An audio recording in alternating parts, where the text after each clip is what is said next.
It's always a special day on the baseball calendar. In the middle of June comes Father's Day. Perfect day for the game to be passed from generation to generation, from father to son, and from father to daughter. And plenty of dads and the kids have made their way to the ballpark today as the Mets close out their series against Chicago on Father's Day in New York. At Citi Field in New York, the New York Mets play the Chicago Cubs.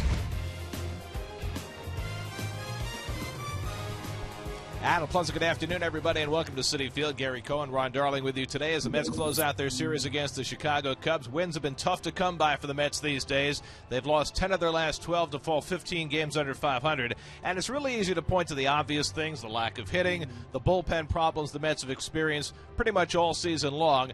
But then there are those things that really stick in your craw, the things that are not being done right on the baseball field that don't necessarily show up in the box score. Well, you know, it started in the top of the first inning when Valdez being a simple 10-foot toss to Jonathan Deese ends up advancing the runner Cody Ransom. When the Mets left spring training, they said they had to do all the little things. Record here, nice job of blocking, the pickoff.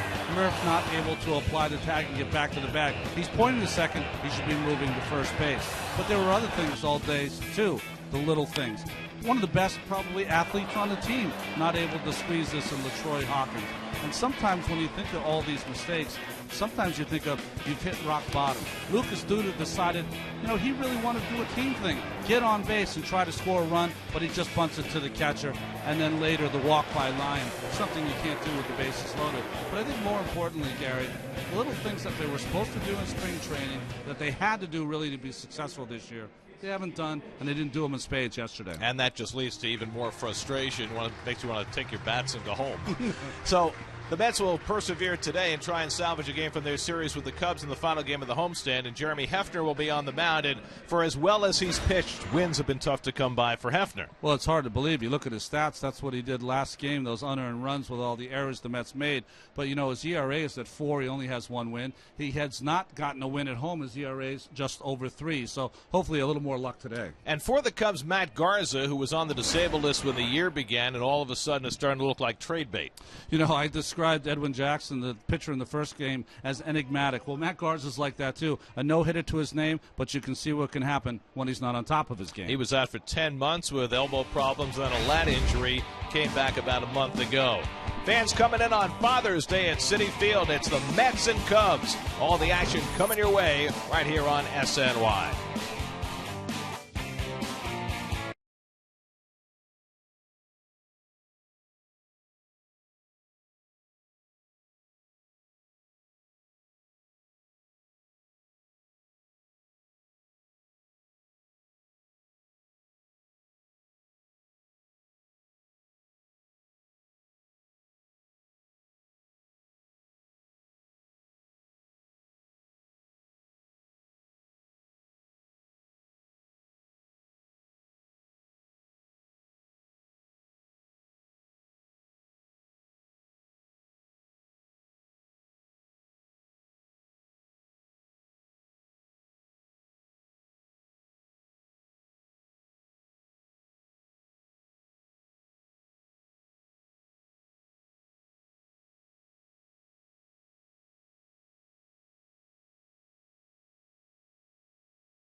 State Farm. Today's State Farm agent of the game is Pat Cawley of Glendale. Contact Pat's office at patcawley.com. By White House Down in theaters June 28th. By Dodge. Visit Dodge.com or your local dealer today. By Optimum TV. Mets games are available in superior HD TV on Optimum TV. And by TJ Maxx and Marshalls. 2 stores, 2 awesome ways to score. Get out to Citi Field for tons of family fun with the Mets Family Pack. You can buy a ticket, see the game, and get a hot dog, French fries, and soda starting at just $23 each, which equals big savings. Get to Mets.com for tickets. Drive Around the Majors presented by Kia. Last night, Mark Teixeira re-injured his wrist. Looks like he may be out for the long term. Yankees lost their 5th in a row as they were beaten by the Angels 6-2. Freddie Freeman helped the Braves rally for 2 in the bottom of the 9th. Drove in the game winner as the Braves beat the Giants 6-5. And Carlos Beltran switch hitting home runs. The pitcher Lance Lynn even had a 2 RBI single. And the Cardinals beat the Marlins 13-7. Father's Day at Citi Field. Lots of dads, lots of kids. Mets are hoping for lots of runs. First pitch coming right up.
Cholula Hot Sauce. Head to Citi Field's Fan Fest and step into the cage to test your luck against the Cholula Flamethrower. Available in 4 flavors. Cholula Hot Sauce, the flavorful hot sauce with the iconic wooden cap. Here's your Hyundai starting lineup for the Chicago Cubs. Luis Valbuena steps into the leadoff spot. First time this year, only the 4th time in his career. With David DeJesus on the disabled list, the Cubs looking for a new leadoff hitter. Nate Scherholtz has been red hot in the middle of the batting order for the Cubs, who've won 3 straight and take on Jeremy Hefner this afternoon. You know, I think the start that changed it up for Hefner, changed it up. He only has 1 win. Well, the Mets haven't been scoring runs for him. Is that start in Yankee Stadium when he pitched inside with his fastball and mixed in his breaking pitches. So it's been excellent since that game. Defensively behind Hefner, the Lexus Mets defense, Duda, Newman, Heiss is in center. Lagares out, Bird in right field. Right, Quintanilla, Valdespin, and Murphy. 7th straight start for Valdespin, and John Buck behind the plate. Hefner's first pitch of the afternoon to Luis Valbuena is a fastball in for a strike, and we're underway. Valbuena, who's been platooning at third base with Cody Ransom, hitting .237, but a .354 on base percentage, which is what led Dale Swaim to slot him leadoff today, and he promptly responds by hitting a hanging breaking ball into right field for a leadoff hit. So second pitch of the game, Hefner hangs one, Valbuena's aboard, and the Cubs have the leadoff man on. Now Starlin Castro back in the 2-hole today after hitting third yesterday. Castro just 1 for 10 in the series. Had a 2-run double his last time up yesterday to break the game open. Castro, who has had over 200 hits twice in his career already, struggling this year, hitting just .237. Valbuena not a speedster at first, and Castro takes low ball 1. Hefner over his last 9 starts, a 3.38 ERA, which should be good enough to win on most occasions, but he's only 1-4 over that span. Not only have the Mets not scored for him, the bullpen has not been friendly to him. The defense has not been great either, Gary. He's got the triple play working. He does. Not in a good way. You're right. Met relievers have a 7.39 ERA in Hefner's starts, which is the worst of any starting pitcher in the major leagues. Toward the hole, and there's a base hit for Castro. And so the Cubs have the first 2 men on. So Castro's second hit of this series. Well, trying to go inside with that sinker, did not sink. Stayed about waist high. And that's the reason Castro was able to deposit that. Really saw a similar pitch yesterday's ballgame when he hit that late double that added on runs for the Cubs. Now Nate Scherholtz, who's been the Cubs' hottest hitter, he homered in the opening game of the series, came off the bench yesterday and walked in his only 2 plate appearances. Scherholtz at .295, a .568 slugging percentage in part-time duty, so he has been terrific. He's already matched his career high with 9 home runs. And Hefner up and away for ball 1. Hefner faced the Cubs in Chicago a month ago, and they beat him up. 4 runs and 5 hits in just 4 innings and an 8-2 loss. 3 runs or less, well, Met pitchers have become accustomed to that. I mean, the support is just not there, especially in this ballpark, which is the most troubling thing of all. The Mets have now gone 25 straight games at Citi Field without scoring more than 5 runs in a game, which is only 1 shy of their longest such streak in their franchise history. So pitchers know they have very little margin for error day in and day out. There's a strike, 2-1 to Scherholtz. You know, Gary, Jeremy does not have tons of major league experience, but we've seen him have these kind of first innings before, so hopefully he can right himself with the experience in the past. Well, he generally has trouble early in games. In fact, of the 12 home runs he's given up this year, 9 have come in the first pass through the batting order. Pulled down to first. Murphy with a nice play. The quick turn and throw, and they get the middle runner for the first out. No chance to get the double play, but a nice play by Murphy to cut down Castro for the first out as Valbuena goes to third. Well, already some better defense and alert play here by Murph.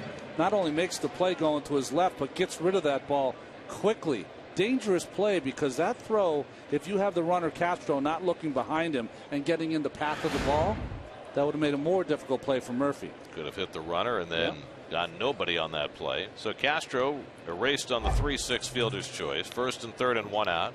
And Alfonso Soriano the batter. Soriano 0 for 9 in this series, hitting a .257 for the year. So Hefner looking for the ground ball against the slow-footed Soriano to try and get himself through the inning. And misses with the sinker for ball 1. So for you kids at home, if you're playing in that situation, your base runner on first, make sure you run to the outside of the bag. That's going to make the angle more difficult for the first baseman.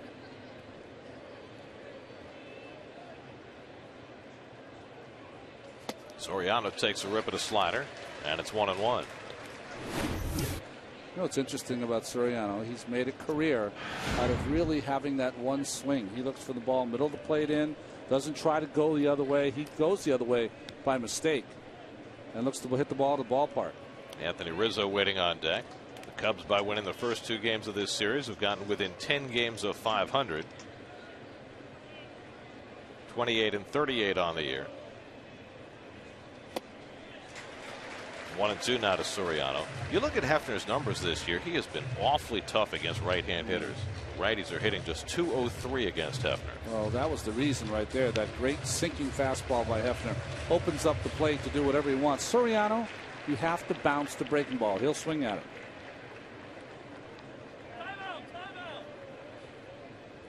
Home plate umpire Lance Barrett signaling for time. It was Barrett who made the call on that sinking line drive to center yesterday that Lagares caught. That was ruled no catch and confused everybody. 2 balls, 2 strikes to Soriano.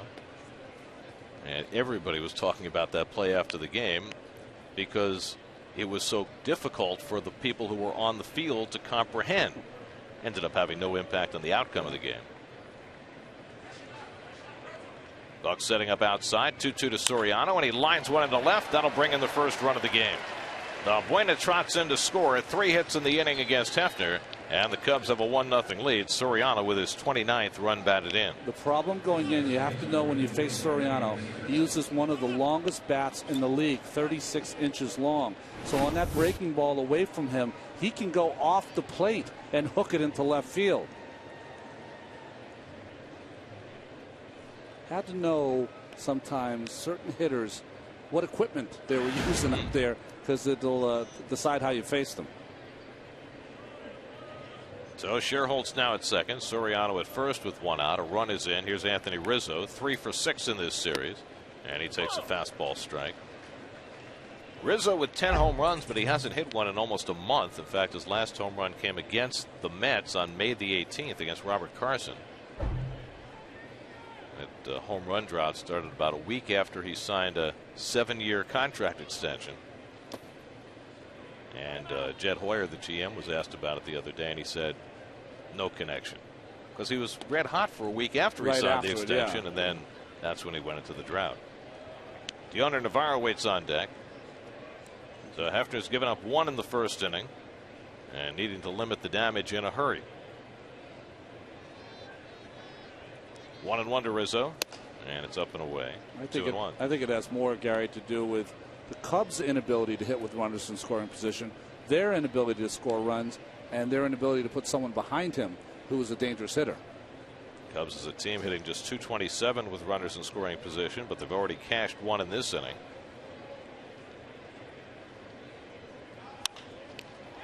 Lifted to shallow left, and Duda settling under it. That's the second out. So 2 away. There are the standings in the National League Central, which has been by all rights the toughest division if you consider the top 3 teams. Cardinals, Reds, and Pirates have been terrific this year. They have 3 of the 4 best records in the National League. So that's the competition the Cubs need to deal with. The Mets haven't fared very well against the Central either. The Mets are 5-14 against the National League Central so far. So 2 out and 2 on now. Deoner Navarro, the switch hitting catcher, 2 for 4 in this series, batting from his weaker side. He's hitting under .200 as a left-hand batter, and he slashes 1 foul. It's a huge batter for the Mets and Hefner right now. Run down in the first, no big deal, but you know, you hate to get behind the 8 ball early when you're struggling with your offense. Ryan Sweeney in the 7th spot in the batting order today. Waits on deck.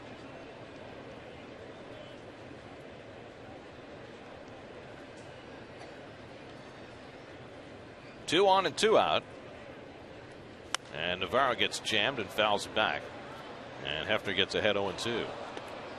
Navarro now with his 5th different major league team. Started out in the Yankees organization. He was one of those up-and-comers, a switch hitting catcher. Was going to be the cat's meow at one point, and did not work out that way. He's become more of a second string catcher other than his time in Tampa Bay. Some of their playoff runs.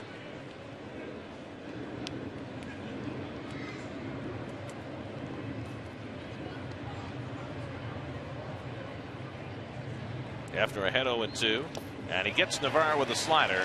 to retire the side. First strikeout for Hefner, and he limits the damage to a single run on 3 hits. Mets come to bat trailing 1-0.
Young man was smart enough to bring his dad.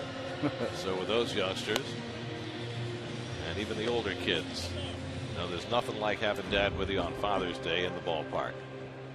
Here's your Geico Mets starting lineup. Jordany Valdespin continues his stint as the leadoff hitter. Kirk Neuenhuis, who had a pinch hit yesterday, gets a start in center field in this afternoon's game as the Mets square off against Matt Garza, who is rather an intriguing pitcher at this point in his career. Well, he really has. When you think about it, he was the 25th pick in the first round by the Minnesota Twins in 2005, and then has been involved in 2 of the biggest trades we've seen in the last 6-7 years. He went to Tampa Bay early on and then over here to Minnesota. Came to the Cubs in an 8-player trade with the Rays, now in his 3rd year with Chicago. Jordany Valdespin leads things off. Valdespin had a base hit his last time up yesterday to drive in a run, but just 1 for his last 16 as his 6-game stretch as the leadoff hitter and second baseman. That's cool. They're putting all the players' father's name up there. Jordany's father's name, Maximo. That's a great name. Hard to live up to a dad named Maximo, isn't it?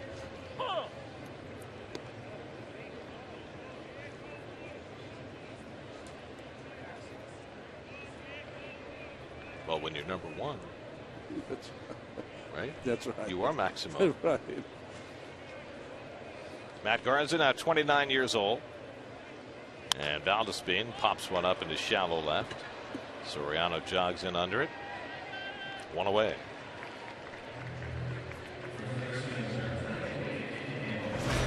Well, of course, like defense of the Cubs, Soriano, Sweeney, Sherholtz, of course. De Jesus got hurt on Friday night. Valbuena was leading off at third base. Castro, Barney, and Rizzo fixtures in that infield for the Cubs, and Navarro doing the catching. Castillo did it yesterday. Soriano plays every day at age 37. Here's Daniel Murphy, 3 for 9 in this series. And he hits one in the air to right center, playable for Sherholtz. And quickly there are 2 out. We mentioned Lance Barrett is the home plate umpire today. Lance Barksdale at first, Gary Cedarstrom, the crew chief, at second, and Vic Carapazza from Fort Jefferson is at third. Garza missed the last 2 months of last season with an elbow issue they called a stress reaction, and then his comeback this spring was hampered by a lat injury, and that's why he didn't make his season debut till May 21st. You know, I was mentioning in the Open that I described the pitcher on Friday night for the Cubs, Edwin Jackson, the same way. These are guys that have no hitters. They have outstanding stuff. 15-10 in 2009 with the Tampa Bay Rays, but has not found that consistency in his career. 58-62 in his career. David Wright, the batter, takes outside ball one.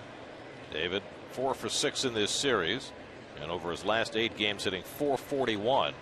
So his bat has certainly revived. And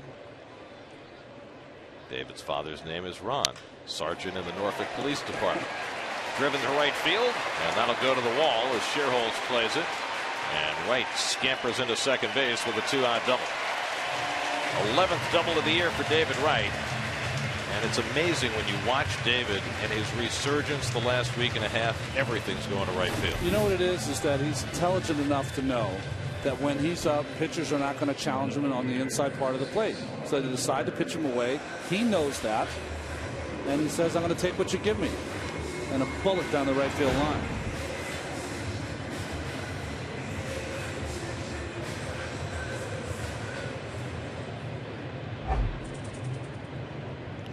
They'll push David's batting average back to 300 for the year. Here's Marlon Byrd. Marlon has good career numbers against Garza, 4 for 11 with 2 home runs.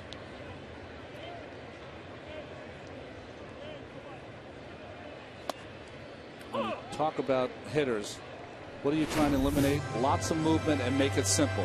Toe tap, bat back, and drop the head of the bat on the baseball. It came straight from its one position down to where the baseball is. I don't know, what do they say? Dropping the barrel on the baseball? That's the definition right there. What they call a one-piece swing. Yeah. Slider from Garza misses, 1-1. Well, David has been relatively alone in the batting order for a good portion of the season. But he has made, I think, a terrific adjustment this year to not trying to be the hero, just trying to do what he can. You can see it in the balls that he's not chasing out of the strike zone. You can see it in his walk totals. You know, the game is you got to let it come to you, because I know that's a phrase, but it really means that you can only do so much. You can maximize your at bats. That's all you can do. You can't help anyone else. Lucas Duda would be next. Byrd 2 for 7 in this series.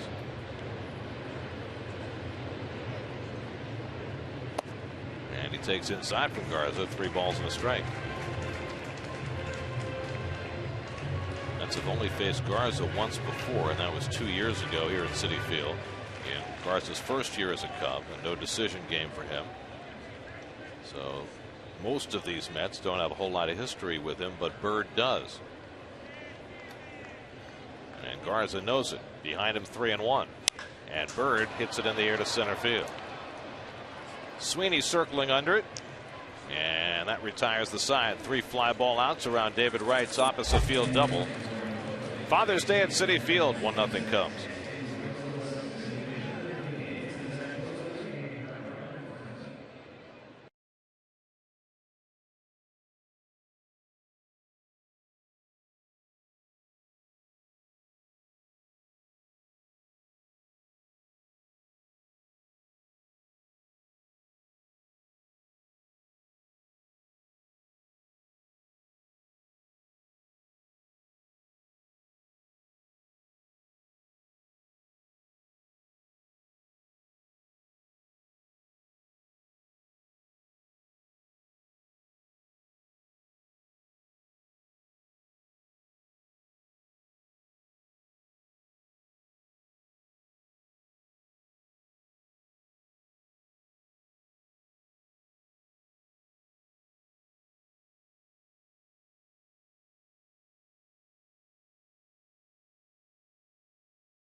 minimizing what could have been a huge inning against him in the first.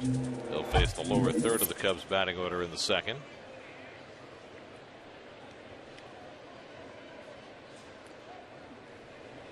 Ryan Sweeney getting the start in center field again today. 2 for 7 in this series with a pair of doubles, and he takes a strike. Sweeney took over in center when David DeJesus slammed into the fence, hurt his shoulder on Friday night. DeJesus went on the DL, and Sweeney now, for the moment, the everyday center fielder for the Cubs. A ball and a strike. Haven't really heard how long they expect DeJesus to be out. Yeah. He still needs to undergo some tests to find out just how long-term an injury that's going to be. And that's a shame for Dale Swain, because DeJesus had not only done a nice job in center field, he had been their leadoff hitter and getting on base as he has his entire career. And I'm wondering whether at some point Swain, if DeJesus is out for a while, might consider Sweeney to lead off. Well, he was an on-base guy when he was with the Oakland Athletics. 1-2 from Hefner. Down to Murphy at first, and he'll handle it himself. 1 away. I like Buck's get over, by the way. It's the loudest in OB, organized baseball. We talked about it the other night. Anytime there's a ground ball to first, you'll hear the catcher say to the pitcher, "Get over there." And his is louder than most. Buck is not shy. No, as you know if you spend any time with him. Well, they had a Q&A here with some Met fans the other day on the field. And some fan asked, who is the toughest batter you ever faced? And Buck grabbed the mic from the pitchers and said, "I'm the toughest batter they ever faced." Here's Darwin Barney. Well, if you just take the month of April, it's probably right. That's right. Matt Garza waits on deck. The Whitman sampler, right? Well, you never know what you're going to get. Nothing in 2 to Barney, who's 3 for 10 in this series.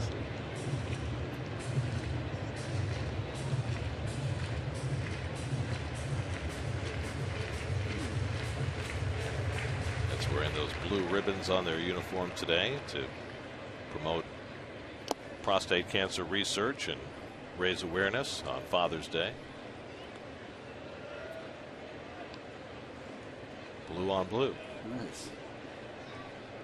Bobby Vinton.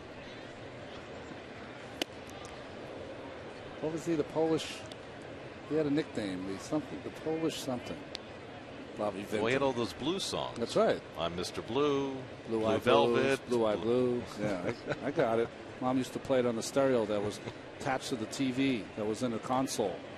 Barney goes down swinging. Second strikeout for Hefner. 2 down in the second.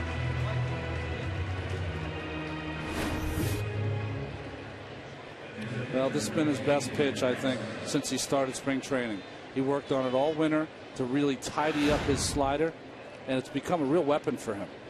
And he's throwing it a lot, 25% of the time now, which is a lot for throwing a slider. That, to me, is not his strength. I think he should try to hold that back as much as he can. Now Matt Garza, who has spent the first 6 years of his career in the American League, so does not have the hitting skills. Luis Valbuena would be next. Garza 1 for 7 this year. Tries to hold the swing and stopped it in time. 1-1. Garza, another Fresno State alum. They produce so many good ball players, pitchers and players alike. I'm getting word on Bobby Vinton. They called him the Polish Prince, and he had a song called "Santa Must Be Polish." Garza gets a piece to stay alive. And why? If Santa must be Polish? Why not? I don't know. There'd have to be some extra letters added to the original clause. Well, if you take a Eurocentric view of things, Poland is very centrally That's located right, to start the the trip around the world. Strike 3 called. Garza caught looking. Third strikeout for Hefner as he sets him down 1-2-3 in the second. 1-0 Cubs.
Tonight's game. Produced these images with our Exmo, our super slow motion camera, and they almost look like perfectly done sports photography. Wow. That one will live in DeJesus's mind for a long time. That's Marmol with that wrap of the baseball. You know, watching DeJesus again hitting the fence in center field, that was bad. Not as bad as what we saw last night with Alex Cobb of the Rays getting hit by a line drive right in the ear. You know, every time I see it, only because I was there, not in Tampa, but there on the mound at one point in my career, I get sick to my stomach whenever I see it, because ever for the grace of God go out. That could have happened to me. Never lost consciousness. That's amazing. And they said mild concussion. He's got a concussion, and boy, the guy you felt bad for was Eric Hosmer, who hit the ball because he was just beside himself. And even worse for Hosmer, the catcher picked up the ricochet off Cobb's ear and threw him out of first base. That's not supposed to happen. Lucas Duda leads off in the home second. Mets down a run, and again the Cubs put on the full shift against Duda, who tried to bunt for a hit against that shift yesterday to no avail. Hosmer did not even want to run. He just wanted to kind of go out there and help him. But, you know, they play it out and then figure it out. Competitive nature of the game. Yeah. Finish the play and then attend to the fallen player. I told you the worst that ever happened to me was in Montreal. I know you've done games there, Gary. They had yellow seats there at the time, and you could not see the baseball, white baseball, come out of those yellow seats.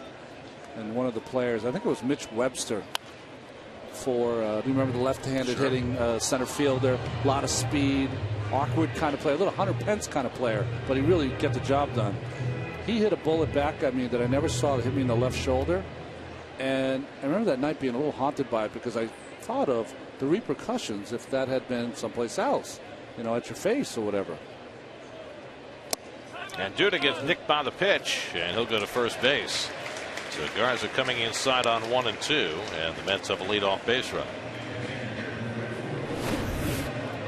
Well, Duda, like a big tree, all you got to do is stand there and take it on your right thigh.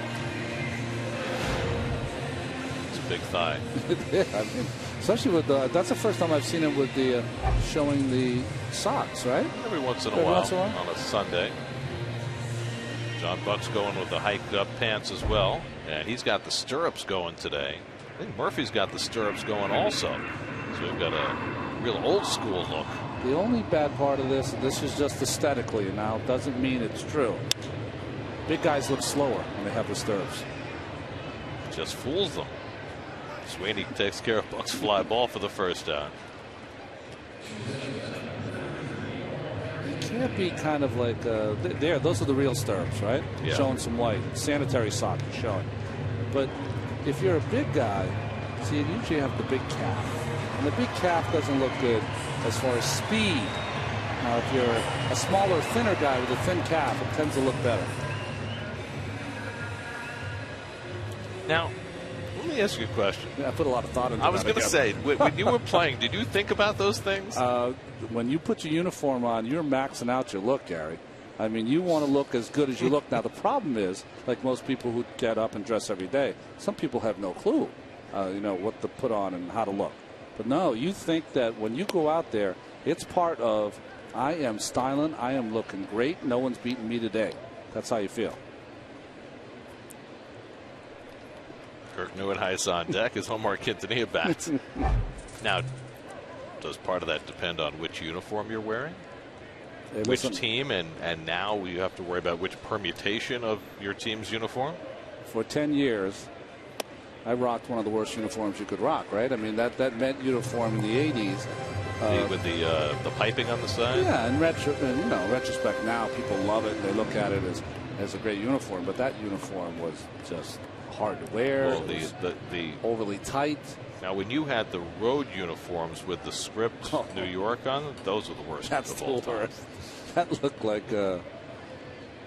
Runner goes, and Quintanilla fouls it off. So the Mets, who have not played a lot of hit and run, trying it there. And Quintanilla fouled it off. Well, I'm with you, Terry Collins. Try something different. Well, Terry's been reluctant because he has felt as though he doesn't have a lot of guys with whom he can play hit and run. And, you know, with all the swings and misses and all the strikeouts the Mets have had this year, you can understand why he'd feel that way. The problem you have with a team that doesn't hit and run ever, Gary, making sure your guys see the signs, because you start to fall into a place where I don't have to look because nothing's ever put on. Would you try it back-to-back pitches? 2-1, perfect count to run a hit and run.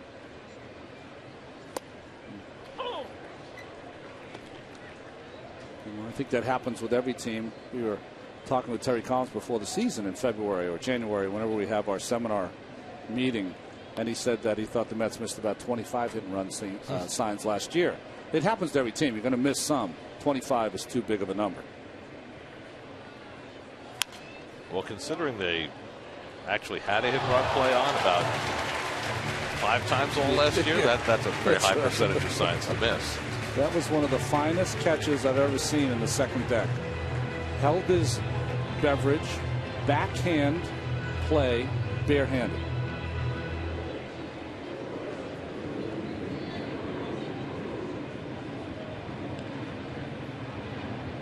That's a Father's Day gift. Yeah. Quintanilla rips one, knocked down by Rizzo, and now they'll have Duda at second for the double play. Well, that ball appeared to be headed down the line, but Rizzo able to knock it down and start the 3-3-6 double play to end the inning. Quintanilla hitting a bullet, but Rizzo not far off the bag and in position to make that backhand knockdown.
Drive that struck Alex Cobb flush in the ear and setting out his best for a speedy recovery for Alex Cobb.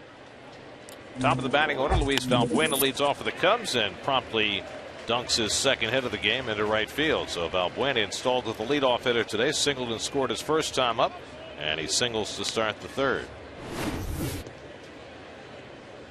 Well, just trying to throw a cutter inside. The first at bat, Valbuena took the first pitch as the leadoff hitter of the game. And here, leading off the second time, he's swinging first pitch. So there's the fourth hit off Hefner. Now Starlin Castro singled to left his first time up. Castro today playing his 263rd consecutive game. Second longest active streak behind Prince Fielder, who I think is at 442 now. That's pretty amazing that a guy the size of Fielder is able to go out there and play every day. You know, he belies his size, doesn't he? You know, I mean, he's a big guy, and a lot of talk went into, you know, why would you sign him? He's a big-bodied guy. He's not going to last. and he plays more than anyone in the game. You know, I think that's part of his chip on his shoulder. You know, Gary, he wants to be out there every day to say, you know what? Look at all these guys in perfect shape. They can bench press 225 15 times. Well, I can't, but I go out and play every day. I like it. He might be able to bench press as much as you ask him to. Exactly. even if he's never done it before. That was a bad example. I should have said treadmill. I should have went to the treadmill. The 5-minute mile. Yeah, he probably can't do that. But you can understand how it would be difficult as a general manager to invest in a player like that for the long term, because even if he can go out there and play 162 now, what happens when he gets a little older? I totally agree. And in fact, when you think of the Tigers, it was really the owner, Mike Ilyich, who said, sign Prince. We need Prince. And, it made a big difference to that Tiger team because they lost Victor Martinez that year. So. Well, of course, the guy on the other side of the diamond, Miguel Cabrera, he's carried some extra weight in his career as well, but doesn't seem to affect him on a daily basis. And Jim Leland called Terry Collins recently, and they were bemoaning the fact. Slowly hit. Let's see if they can turn two. Valdespin with a quick toss. Safe. Well, Valdespin got rid of it as quick as he could, but unable to double up Castro's got some speed. And so the Mets settle for the 6-4 force for the first out. Well, the Mets did everything you could do properly. Quintanilla gets the ball quick to Valdespin, who avoids the slide in today's ball game. There's nothing he could do. It was not hit hard enough. Did everything perfect. Got a lot on the throw. Perfect throw to first base. Castro just too much speed. Very close. Yeah.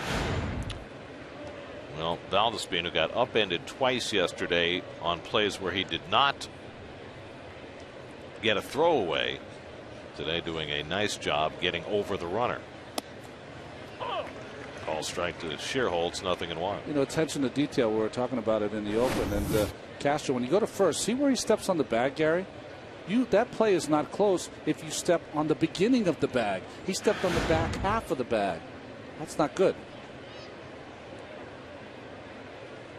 Buck sets up outside, and Shearholtz won't bite. Now, as a runner, what do? You don't want to shorten your stride to hit the front of the bag. How do you time your strides to make sure you hit the front of the bag? Well, listen, that's why you play since you're a kid. You'll just figure it out. I know what you're saying. You don't want to short step it, but he short stepped it and stepped on the back of the bag. There's two things you don't want to do.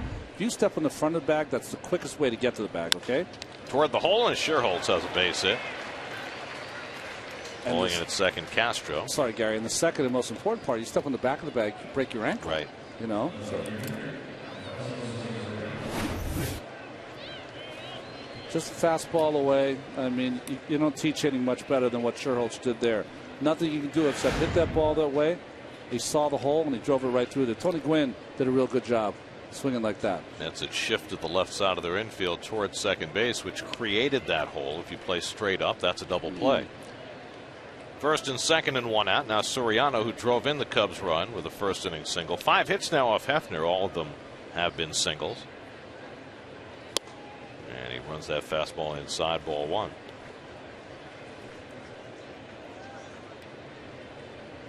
Anthony Rizzo waiting on deck.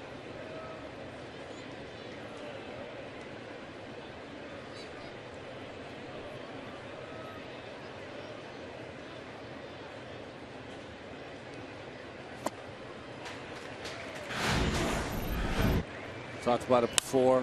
If you get ahead of Soriano, you can throw that breaking ball in the dirt, which Hefner just did, even though he wasn't behind him.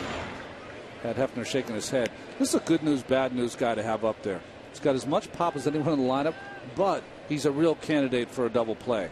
He's a guy that doesn't run very well anymore. Although he does hit so many balls in the air, which kind of negates the double play possibility.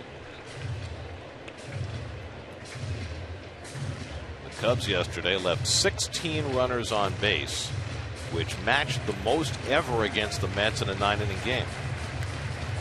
Only twice before had a team left 16 against the Mets in a 9-inning game. Cubs had 11 hits yesterday and drew 9 walks. Up and in, and Buck thought about throwing behind Castro, but held onto the ball. I think he would have thrown, but Soriano, avoiding that baseball, kind of recoiled and got that bat right in front of Buck. Well, maybe not. Well, yeah, it is. When he was about to throw it, he had the end of the bat in front of Buck's face. I think he also wasn't sure that Valdespin was going to get to the bag in time. Now it's 2-2 to Soriano with first and second and one out. And the curveball got him. Jeremy Hefner with his fourth strikeout gets Soriano 2 men down. Nice job by Hefner making an adjustment from the first at bat. Goes to the bigger breaking ball, bends it more, and makes sure that it's off the plate away. We talked the other day about pitchers who throw their curveball with one finger on the ball. Hefner with two. 2 fingers on the ball and the ability to have control of the breaking ball out of the strike zone. It sounds pretty funny, but it's very important. Here's Anthony Rizzo with 2 out and 2 on. Fly to left his first time up.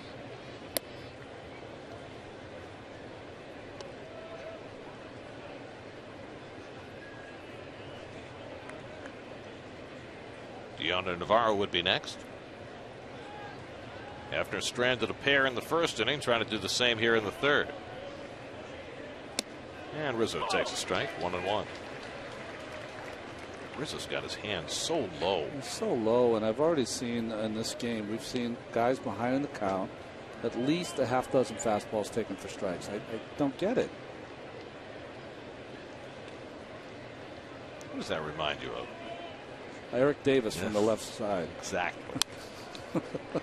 Now Eric had his hands even closer to his belt. But Benny kind of the top of the bat moved, the bottom of the bat didn't move. He kind of, but I'll tell you, when he used to face Eric Davis, and he was, injuries befell him. He was as good a player when he first came up as anyone I've ever seen. He was the reincarnation of Bobby Bonds. That's what he was. Not Barry now, folks. Bobby.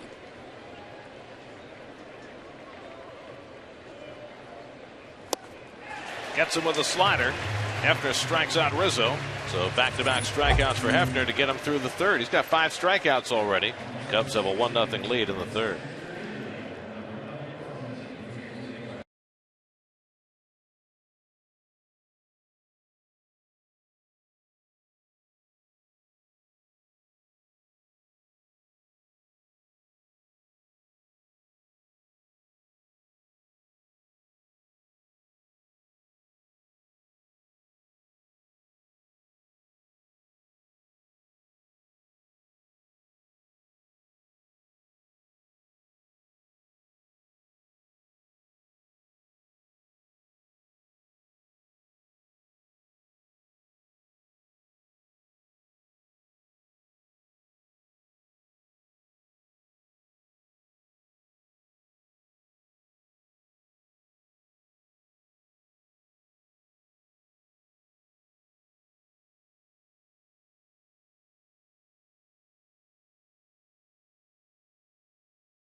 He's like, ugh. Well, we have dads and we have future dads. Looks like she's ready. It's amazing how future dads kind of lose it there for a while, right? When mom's in mid-pregnancy. It can be contagious, Yeah. Oh, I'm not criticizing. I'm just saying, kind of lose your mind for a while. So excited. Kirk Neuenhuis to lead off for the Mets in the home third. Juan Lagares started the last 2 games in center field. But Neuenhuis got a base hit coming off the bench yesterday, and Terry Collins wanted to reward him for that and gets him in the lineup today. It's been a real struggle for Kirk, who was 0 for 21 at the big league level before that base hit yesterday. Batting 8th in the order and takes a strike from Garza. Been showing a lot of dads and kids in the ballpark today. I read something just a few moments ago that they did in Baltimore today that really made me smile. At Camden Yards, they, during the pregame, as Neuenhuis with the third baseman playing back trying to drop one down, they opened up the outfield for dads and their sons and daughters to have a catch. Really? In the outfield at Camden Yards before the game. A real field of dreams moment, right? Have a catch. I mean, how cool was that? That is unbelievable. You know, the Mets invented the run the bases promotion. Well, they did. The first major league team to do that. What year was that? It was in the 90s. Okay. Swing and a miss, and Neuenhuis is out on strikes. First strikeout for Garza. But that's you know, that's a similar kind of promotion that just it makes people happy.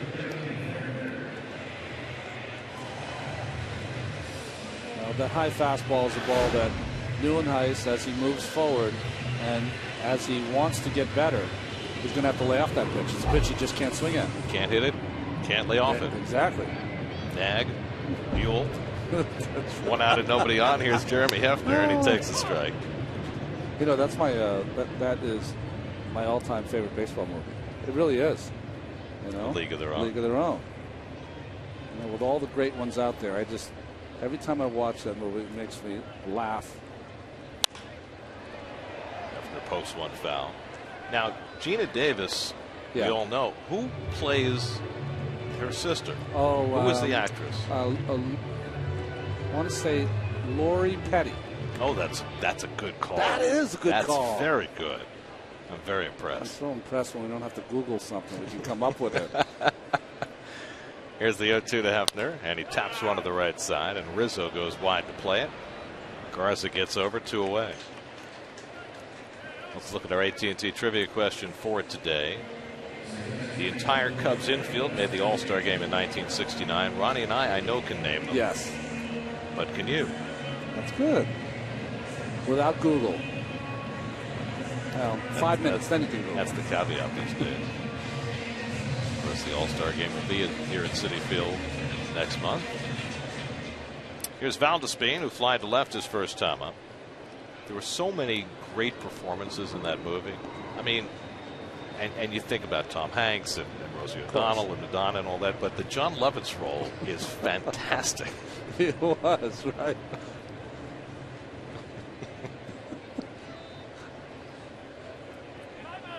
The look when he goes into that kind of Midwest barn to look at one of the players and sees her for the first time, and the look he gives is just priceless.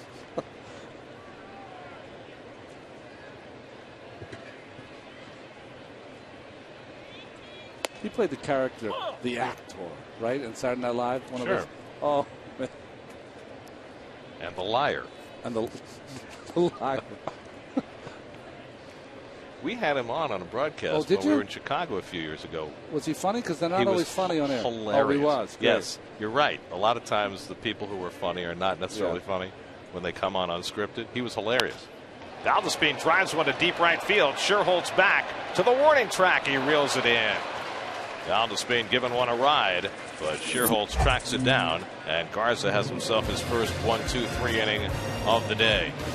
Giordani's frustrations continue. Sherholtz plays a very good right field. 1-0 Cubs after 3.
Cubs with a 1-0 lead. We don't see that line score very often, do we? I like it. Usually it's a little busier than that. Deoner Navarro leads off in the 4th inning against Jeremy Hefner. Navarro struck out his first time up and takes a changeup outside. It'll be Navarro, then Ryan Sweeney and Darwin Barney, 6, 7, and 8 in the Cubs batting order. We're going to use that line score until we get Houston in the American League. We're working on that. There was a little malfunction yesterday. I'm sure that in many ways the folks in Houston still aren't convinced they're in the American League. I think what we have to keep in mind is that the guys in the truck could do our job. You and I could not do their job. Ever. There's no question about that. I have been in that truck during a game. I'm sure you have too. And I don't understand anything that's happening there. You know, I'm one of those people that has great concentration. I walk in there, I'm like, whoa. Well, because there are 35 screens there. Fly into right center. Neuenhuis calls for it. Navarro retired, 1 away. Ryan Sweeney coming up. We'll check in with Kevin Burkhardt. Happy Father's Day, Kevin. Well, Gary, thanks both of you guys as well. You know, I think when you watch Hefner, especially recently, one of the fascinating things about him is that his velocity has gotten better. I don't know how many guys that actually happens to at this stage of your career, but he's gotten up to 94 miles an hour. Hefner told me he hadn't done that in 3 years. And last start he topped out at 93. The fastball has really come on for him. It's something you don't see all that often. I asked him why. He said he felt like he's gotten a little bit more torque with his hips. I'll try and show you after this pitch to Sweeney here. You know, what he was doing initially is kind of going right here. But he said what he's tried to do now is really torque it up with the hips and bring it back here. He feels like that type of thing has helped him gain a little bit on the fastball. How did that come about? At the end of his bullpen session, just kind of fooling around. He told me he used to do a little Louis Tion, just kind of finish off with a couple pitches goofing around. And Dan Warthen said, you need to use some of that. You're athletic, not quite to that extreme, but he feels it's helped him. Guys. Now, of course, we've seen Johnny Cueto do that in recent years, and he's had some physical problems perhaps as a result. How difficult is it for a pitcher to make that adjustment? Well, the difficult part about it is we look at Jeremy's motion. See, he's just trying to make sure. See that left pocket? You want to make sure that that's facing the hitter or almost moving away from the hitter. You don't ever want that to be towards first base. So that's what he's doing. He's closing that left pocket. Is a good move. The problem is everything is about repeating your motion. So it doesn't matter how far you turn. Do you turn the same every time? This is the pocket I'm talking about right here. You want that one. Sorry, a little late, guys. Sweeney lines one right to Duda in left field, 2 out. This pocket right here is the one that you want to get turned back and almost facing third base. If you can get that, then you've completely closed your front side. That being said, whatever you do, you have to do it again and again and again. So he gets increased velocity doing that, but what happens then when he pitches from the stretch? Well, from the stretch, what you have to do is you have to manufacture it really with more of your shoulder. What you'll do is there's 2 things you can do. You can close your shoulder and keep it closed as much as you can. And the second thing is when you go to the plate, Gary, instead of just kind of going to the plate like gravity-wise from back to front, you squat down a little. And that way you'll use your legs a little more. Barney rolls one out to Valdespin. And Hefner has himself a 1-2-3 inning. Mets will try and go to work to get Hefner some runs as we go to the bottom of the 4th. Best hitters coming up. Mets down 1-0.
on the young secondary and playing for Rex Ryan again, plus a complete breakdown of minicamp on Jets Nation. New episode tonight at 7, only on SNY. We go to the bottom of the 4th inning at Citi Field. Mets out there 2, 3, and 4 hitters coming up. Murphy, Wright, and Bird to try and get something started against Matt Garza, who has held the Mets to just 1 hit over the first 3 innings. We referenced it earlier. The Mets have gone 25 straight home games without scoring more than 5 runs. 1968, which was not a good year. Wow. 1979, also not a good year. The Mets had 26 straight home games at Shea where they didn't score more than 5 runs. And, I mean, the lack of offense at home has been stunning this year. Dead last in batting average at home, 3.3 runs per game at home. This is not as bad an offensive ballpark as it once was, and yet the Mets have really struggled in their home territory. Murphy flying out to right his first time up. And Garza misses up and away, ball 1. What makes it hard for me to believe when I look at those kind of stats is that in one of those games you think the opposing pitcher is going to have one of those nightmarish games and just can't find the plate, get a big knock here or there. Kind of like Garza did in his last start. He faced the Reds last Tuesday, gave up 9 runs in 5 innings. I've done it. Kills your ERA almost for the whole year, an outing like that. Wright and Bird to follow. 1-1 to Murphy, and he fouls it at the plate. While the Mets have pitched pretty well with their starters and struggled with their offense and their bullpen, how about the plight of the Milwaukee Brewers, who are the exact opposite? They've got offense for days. And they finally got their first team shutout of the season. They were the last team in Major League Baseball to get a shutout. Giovanni Gallardo and the bullpen shut out the Reds. You know, Gallardo got off to a terrible start. That's the one thing they can count on getting better. Yeah. And he has. He's one of the elite pitchers when he's going well. But, you know, they have, you know, Carlos Gomez is an all-star this year. Gene Segura is an all-star. Of course, Braun's now on the disabled list with a thumb injury, which hurts them. Mets have yet to see the Brewers this year. 2-2 from Garza to Murphy, and he just got a piece of that one. Let's see, what kind of year is Lucroy having? They had that 5-for-5 game a couple of weeks ago. That's right. Jonathan Lucroy is the catcher. He's turned into a good player. They haven't had Corey Hart all year. Yeah. He was supposed to be their first baseman.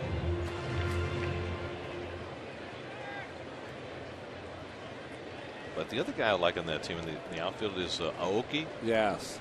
The right fielder. 3-2 to Murphy. Garza has yet to walk a batter. He's struck out 1, hit a batter, given up only 1 hit, and that was to Wright, who's on deck. Garza, 29 years of age, first round draft pick by the Twins in 05 out of Fresno State. Pitched the first no-hitter in Rays history in 2010 against the Tigers. 3-2. He slaps down on the ground to third base, and Balbuena makes the play on Murphy, 1 away. We will answer our AT&T trivia question. 1969, Mets and Cubs in a great battle, and it was Banks and Beckert and Kessinger and Sandow. I think the second baseman would be the only one that you would have a little trouble with. But other than that, well, I think, or maybe you thought Banks was a shortstop. And Banks had been moved to first base a couple of years before that, after winning a couple of MVPs as a shortstop in the late 50s.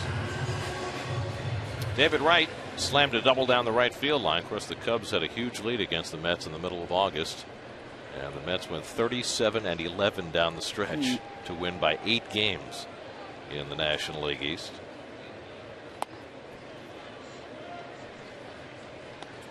Now, Leo DeRocher was their manager. He did not rest many of his regulars, and in those days when the Cubs played all day games at home before they put lights in at Wrigley Field, there was a theory that one of the reasons why the Cubs had trouble winning was that they just wore down playing all those day games in the summer heat.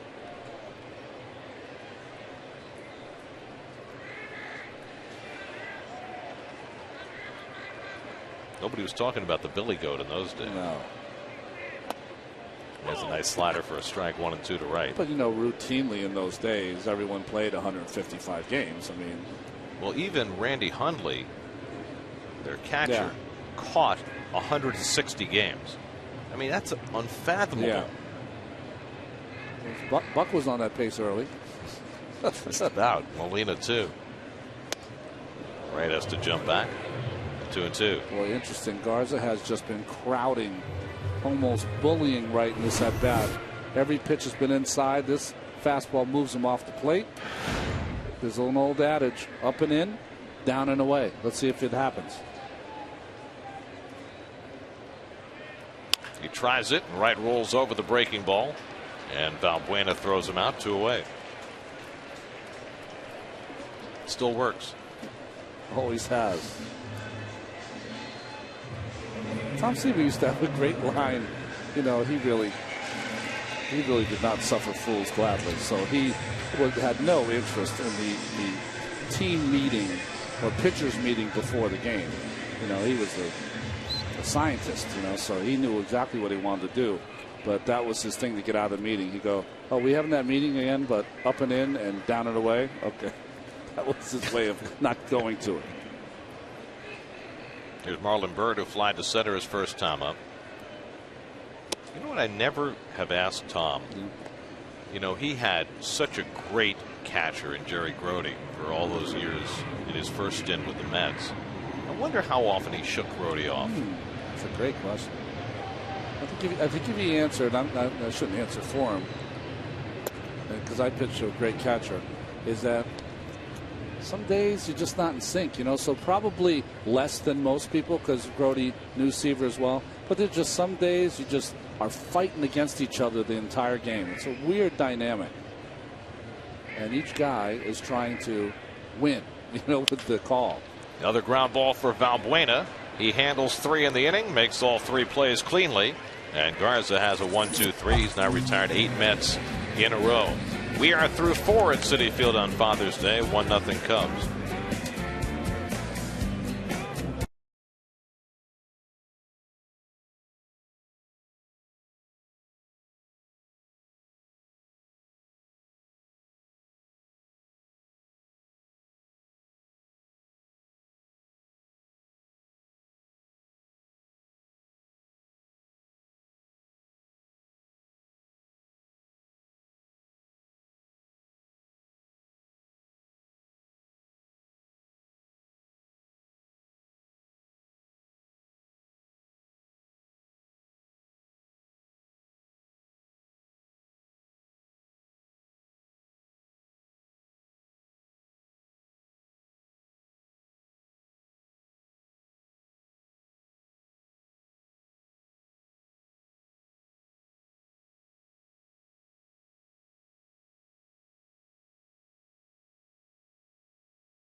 Recipient of the SNY Play Bowl Award, the Staten Island Little League, with a $5,000 check to help them replace equipment and uniforms that were destroyed during Hurricane Sandy. To see more of their story and the stories of past recipients, go to facebook.com/SNY.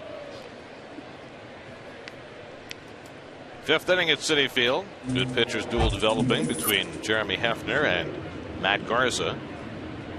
Garza took a call 3rd strike his first time up. He is now 9 for 113 in his career. Wow. And he doesn't look bad up there. It looks like he has an idea. Valbuena on deck. Looks menacing enough with the goatee. But, you know, I mean, you know, some pitchers go up there and they don't have a chance because they just don't have the fundamentals of any kind of swing. Oh, look at Hefner. Hefner's now 0 for 17 this year. but he hit a home run in his second big league game. That's the blind squirrel, the whole deal, right? First time I ever heard that line was the Mets had a relief pitcher named Toby Borland, who was from I think Louisiana. Mets had gotten him in a deal when they traded Rico Brogna to the Phillies.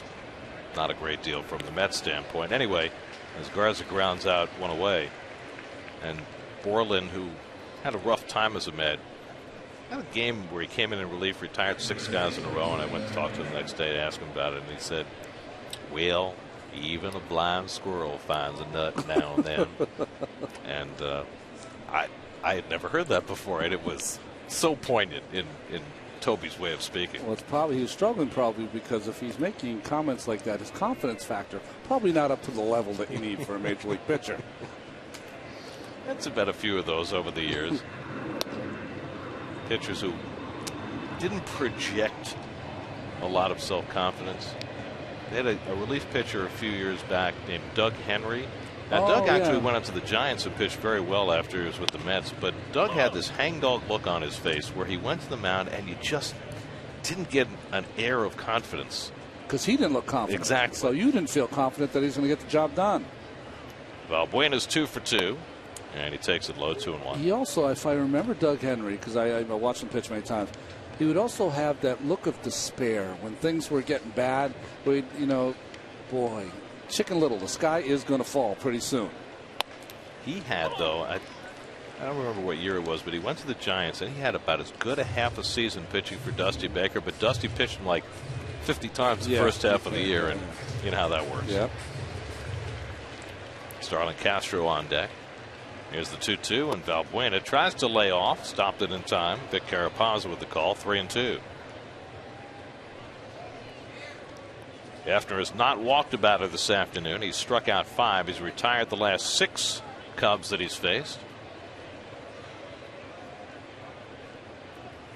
And Valbuena pops it up. David Wright takes charge. 2 out. So 2 out and nobody on. Starlin Castro coming up. We check in with Kevin. Saw something I've never seen before in a major league clubhouse, at least in front of the media anyway. Starlin Castro at his locker today, woodworking on his bat. He had a Dremel tool out. If you don't know what that is, it's like that little spinning sanding thing. And he was there sanding the knob of his bat with dust fly. I've never seen that before. And he was doing it for a while. So I was asking some of the Cubs, does he do this all the time? I said, every once in a while. Went up to him. He said, the problem is a couple of my bats, the knobs are too thick. And I drape my bottom hand over the knob, so I'm just trying to flatten it out, get it to where I want it. I like it a little rough sometimes, too. So Shop 101. I did talk to Tony Carullo, the visiting clubhouse manager, who's great. He's been here for years. He said, yeah, guys do it, but just usually not at their lockers. We have some different tools. Sometimes the guys had a bat for a long time. The pine tar cakes up. They like to sand it to get that off. And apparently the sanding job was perfection because another base hit. Guys. Hefner gets the curveball up, and Castro has his second hit of the day. Well, Castro would fit right in a hockey locker room. That's right. Because those guys have the blowtorch and the woodworking equipment and the whole thing as they try and curve their sticks. Yeah, the blowtorch to curve the stick. There he is. You can see that he's just draped almost the 2 bottom fingers draped over the bottom of that bat, producing a hit there. Never forget my first time outside an NHL locker room with the table with the blowtorch, and what is going on here? And the guys, they all do it themselves. Well, everyone has their own way of kind of doing it. It's the equivalent of baseball players breaking in their own glove. Right. That's what it is. Well, we saw yesterday in the Mets dugout the that tool. I call it the pounder. I don't know what else it's called. Yeah. Right. But what you do is you take it, and it's kind of it has a handle. And it has a big, it's like a shot put kind of size ball. And you just pound it into the mid of the glove. And it forms the pocket. Now, some guys swear by shaving cream. Some guys put their gloves in the oven. What was your plan of action? Number 3, Buddy Harrelson. Come to spring training every year. I drop 2 gloves in his locker. And during spring training, he would throw batting practice, stake grounders, do what he had to do. By the end of spring training, I had 2 perfect gloves for the season. I knew who to go to. Sherholtz hits one down the left field line. Duda chasing it to the sidewall, but it's out of play. Nice grab there. A couple of good catches in the stands today. And it worked out perfect. Buddy, his hands are smaller than mine. So when I would get the glove, it was so tight because my hand going in with Buddy's hand, so the glove was perfect for the season. It was just it was madness how perfect it was. So he didn't use any, didn't drop it in water, didn't put it in the oven, didn't use shaving cream, just used it. Played catch with it and caught it good infielders catch the ball in the proper place in the pocket. And the over and over and over again produces the perfect pocket. Well, I've told you the story before about Ray Ordonez. You know, Ray grew up in Cuba. They had nothing. Yeah. He used milk cartons to catch balls when he was a kid. So he was enamored of the new equipment, and he would get a new glove every week. And he would not even break it in. And he'd play with a stiff glove, and he had such strong hands, it worked for him. I never got to watch him play enough because, you know, great infielders, you really have to watch them a lot because you never know when they're going to surprise you with a play that no one else can make. But you always talk about him as fine as you've ever seen play the position. For 4 years, yeah. From the time he came up in '96 through '99, he was as good as there was. And there's ball 4, and Sherholtz is on. The problem for Ray Ordonez is A, he never worked enough on his offensive game to become a reliable player, and B, once he got hurt in 2000, he never really was able to come back. Went quickly, right? Yeah.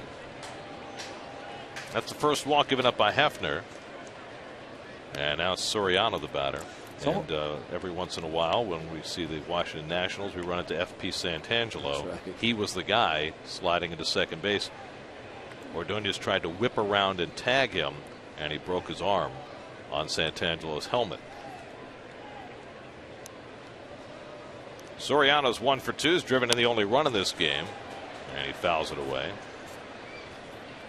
Here's your 5th inning recap, brought to you by your Tri-Honda dealer. Soriano with the RBI. Hefner's given up 6 hits, but just the 1 run. Meanwhile, the Mets have managed just 1 hit, a David Wright double against Matt Garza. Just hate to keep tempting fate here, facing Soriano with ducks on the pond, as they say. Hefner struck him out with 2 men on his last time up. And he runs one inside. Ball and a strike. He has not gotten that inside corner call at all today from Lance Barrett. And I think, you know, the credit Barrett, there's Rizzo on deck, their other big home run hitter. The ball has just been off the plate. You know, he's been good. The ball just has not been right there in the corner. Well,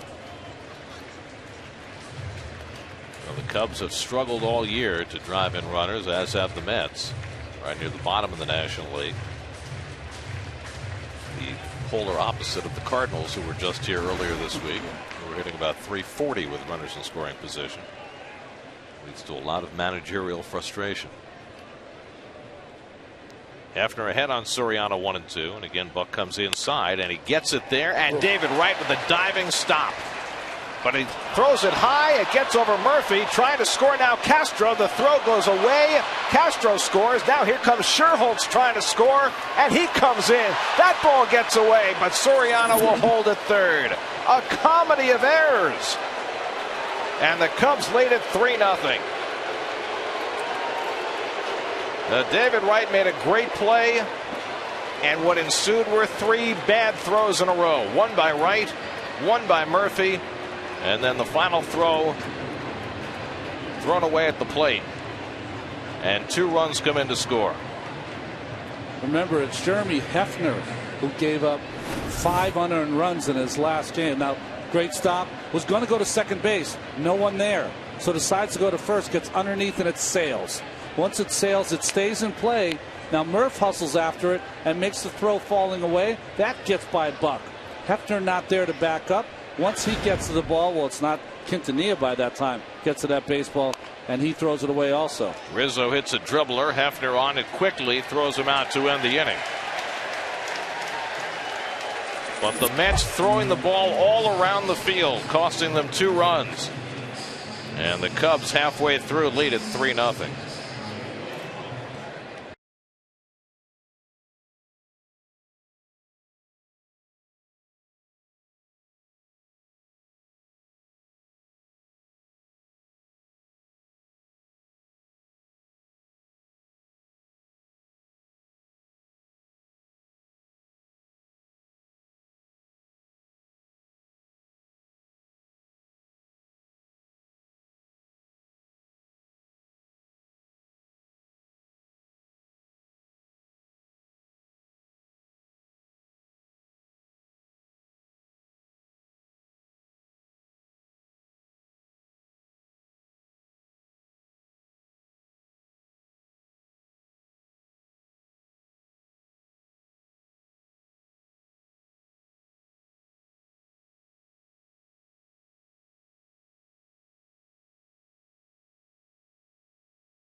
with the Mets throwing the ball all around the infield. The bad part about it is the starter we would have a fine play by Wright. But that time he overthrows Murph. Murph trying to make a big play, doesn't even come close to Buck. And then Quintanilla coming in, and he throws it right back to Daniel Murphy, who's behind Buck. Well, fortunately for the Mets, Murphy was backing up the last time. Otherwise, Soriano would have scored, and they would have had to charge 3 errors on the play. As it is, they charged 2. 1 on Wright for the initial bad throw, enabling the first run to score, and 1 on Murphy for the second bad throw that allowed the second run to score. But day after day, this team right now is doing things that makes it almost impossible for them to win games. Here's Lucas Duda leading off in the home 5th inning. And what is a manager to do other than to hold his head and say, what next? Yeah. Well, we've had our interns here all weekend listening to the broadcast. Andy was just in here. His head just exploded as he left. I'm sure that's exactly how Terry Collins feels right now. Exactly. An imminent head explosion. Duda rips one down the right field line, and he's got himself an extra base hit. So Duda, leading off the home 5th inning, has the second Met hit of the day, his 12th double of the year.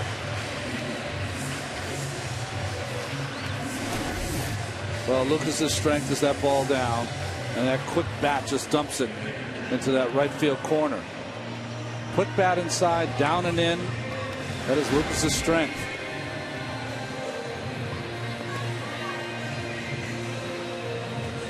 So the Mets have a leadoff runner on for the second time today, as Wright and Murphy deconstruct that last sequence in the top of the inning.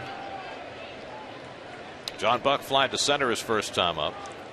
There have been a lot of head-scratching moments on this homestand. It's the 4th multiple error game for the Mets on this homestand, in which they've gone 1-6. And Buck fouls it off 0-1. Yesterday you had that sinking line drive to center, which led to all the head scratching when the umpire made the wrong call and nobody knew what was going on in the field.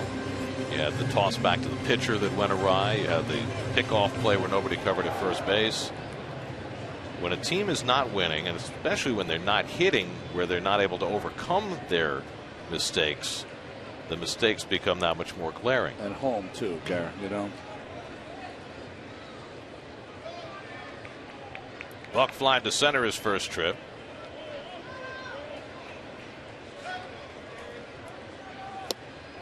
Well, the Mets tomorrow begin an 11-game road trip, which looks very daunting on paper.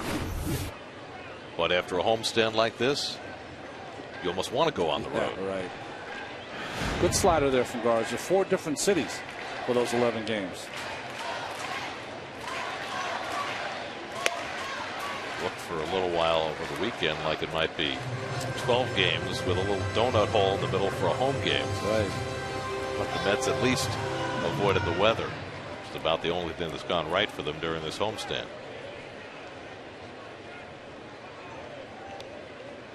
After must feel like he's been plagued. 7 unearned runs the Mets were charged with the last time Hefner started, and 2 more today. And you got to fight through it. You got to say, you know, as offensive players, you know, Hefner's going to have to deal with his own thing. Hey, you know what? All you can do is pitch. So that happened. That's all they're going to get. And as offensive players, you have to say, this guy gave up 9 earned runs last start. It's 3-0. Let's get back in this. Base hit. Kept someone over. And that's something that Terry Collins was addressing before the game today, and David Wright kind of touched on it last night. David said last night, look, you have 2 choices. You can either fight through it or you can give into it. And teams do sometimes give in to losing. And what Terry said was, the problem right now is we fall behind 3-0, 4-0. It's dead on the bench. And, you know, there's not the feeling right now that they can come back. You just can't fall into that woe is me mode, because if you do, then you will not come back. You need guys, whoever they are, to artificially yell and scream on the bench. Get it going. Buck foul tips it. Navarro holds it. That's the first out of the inning. Second strikeout for Garza.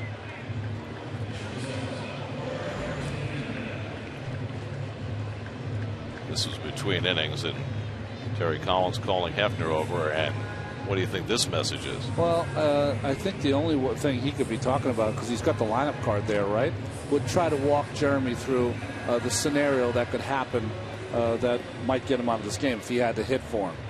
You know, because other than that, and then with the, you know, the swift wrap there, just let him know, I'm behind you, brother. I saw what happened out there. You keep pitching.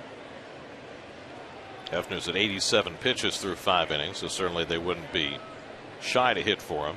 Omar Quintanilla, the batter, and he takes a curveball for a strike. Keep in mind also, and we haven't mentioned it during the broadcast today, the Mets made a move with their bullpen after yesterday's game, and they called up Carlos Torres.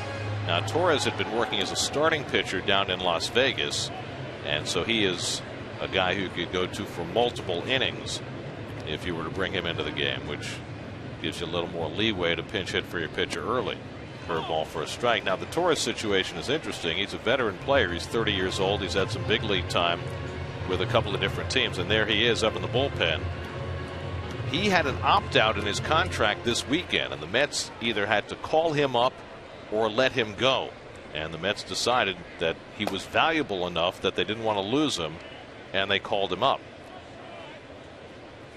Now, Torres has not been very successful at the major league level with the White Sox or the Rockies, but he had been pitching well his last couple of starts at Vegas, which convinced the Mets to not allow him to leave, and it cost Greg Burke his roster spot. Burke had options, so he was sent down, and it cost Colin McHugh a spot on the 40-man roster. He had to be designated for assignment to make room for Torres.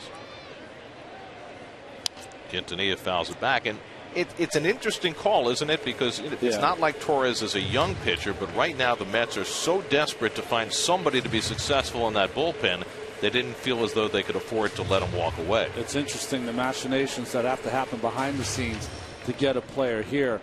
But in talking to Wally Backman, he said that Carlos Torres was his most efficient and his most consistent pitcher the entire year this year. So 2-2 to Quintanilla, who grounded into a double play his last time up. So Torres just arrived on the red eye, and he is here and ready to go. Let's see his major league pitching totals.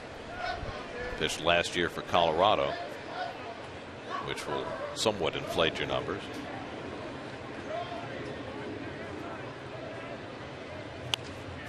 Quintanilla pops one up on the infield, and Barney is there to grab it. 2 out, and Duda, after the leadoff double, now still at second with 2 away. So now Kirk Neuenhuis, who struck out his first time up. Well, if Neuenhuis gets on, Hefner will leave for a pinch hitter. Justin Turner on deck. I would assume if Neuenhuis does not get on, that Hefner will continue.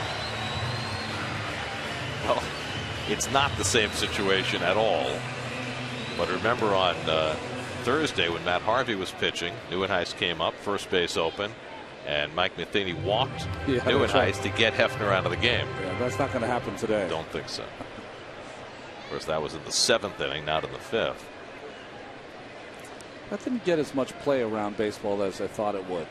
That managerial decision. Well, especially since he was putting the go-ahead run on base, which is very unconventional strategy, and doing it against a hitter who has had no fortune at all. And you and I watch and read as much as we can, and I was expecting to have some of the pundits either criticize or at least analyze that move. Not a lot on it, though.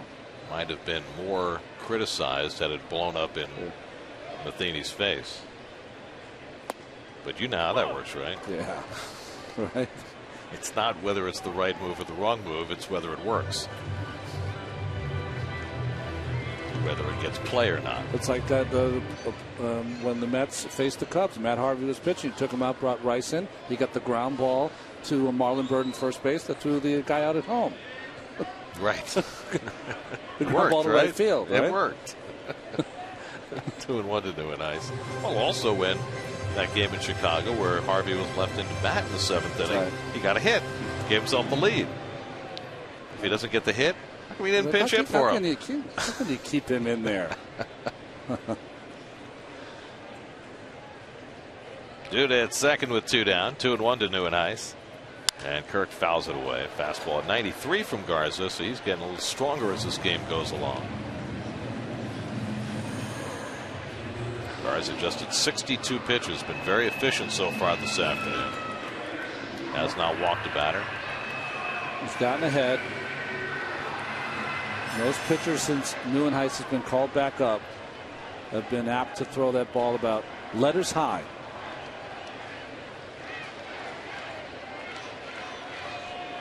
And the curveball, and that came awfully close, but Garza didn't get the call.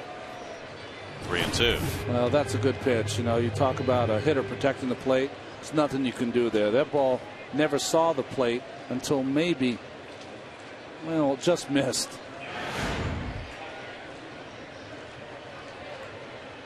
Now on 3-2, he comes with the high fastball and misses, and Neuenhuis is on, and that will get Hefner out of the game. So it was certainly not Garza's intention to walk Neuenhuis, but it worked out the same way.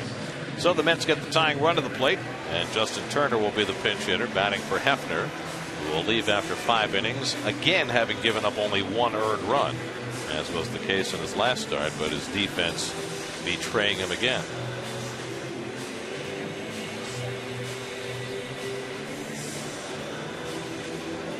Turner started at shortstop yesterday, went 0 for 4, 0 for 6 in this series. Duda at second, Neuenhuis at first with 2 down. It's been a rough stretch for Justin Turner. His batting average down to 269 after a very fast start. And unlike the last 2 seasons, has struggled with runners in scoring position. And Garza throws one by him, 0-1. So Hefner done after 5. He allowed 6 hits, just 1 earned run, a walk and 5 strikeouts. Gave up a run on 3 hits in the first inning, and then that awful defensive display that cost him 2 runs in the 5th.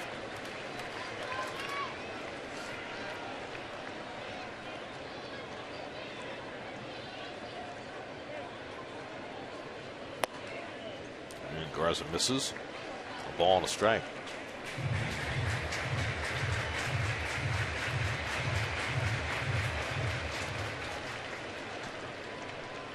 Danny Valdespin would be next if Turner can get something done here.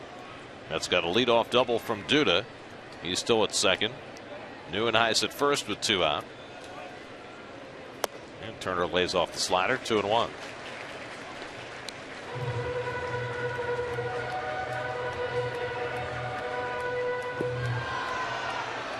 Well, Jeremy Hefner did not start the season well, but the last 8 or 9 starts he's pitched very well. He has just been the hard luck guy, not just lack of run support, but defense and bullpen as well. And Turner pops it a mile high. Castro waiting for it to come down. Uses 2 hands to be sure, and that ends the inning. Mets are stymied again. 3-0 Cubs after 5.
happy Father's Day to you, and all of you out there.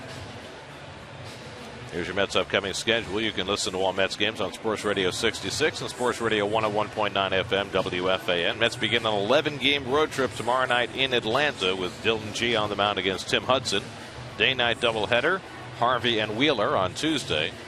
And the night games Wednesday, Thursday, 3 in Philly, 2 with the White Sox in Chicago, and a makeup game in Denver on that trip as Carlos Torres makes his Mets debut. Well, you see those numbers. The number that jumps out at me is the 8.4 strikeouts per 9 innings. Torres has never been known as a guy who's been kind of a strikeout wizard.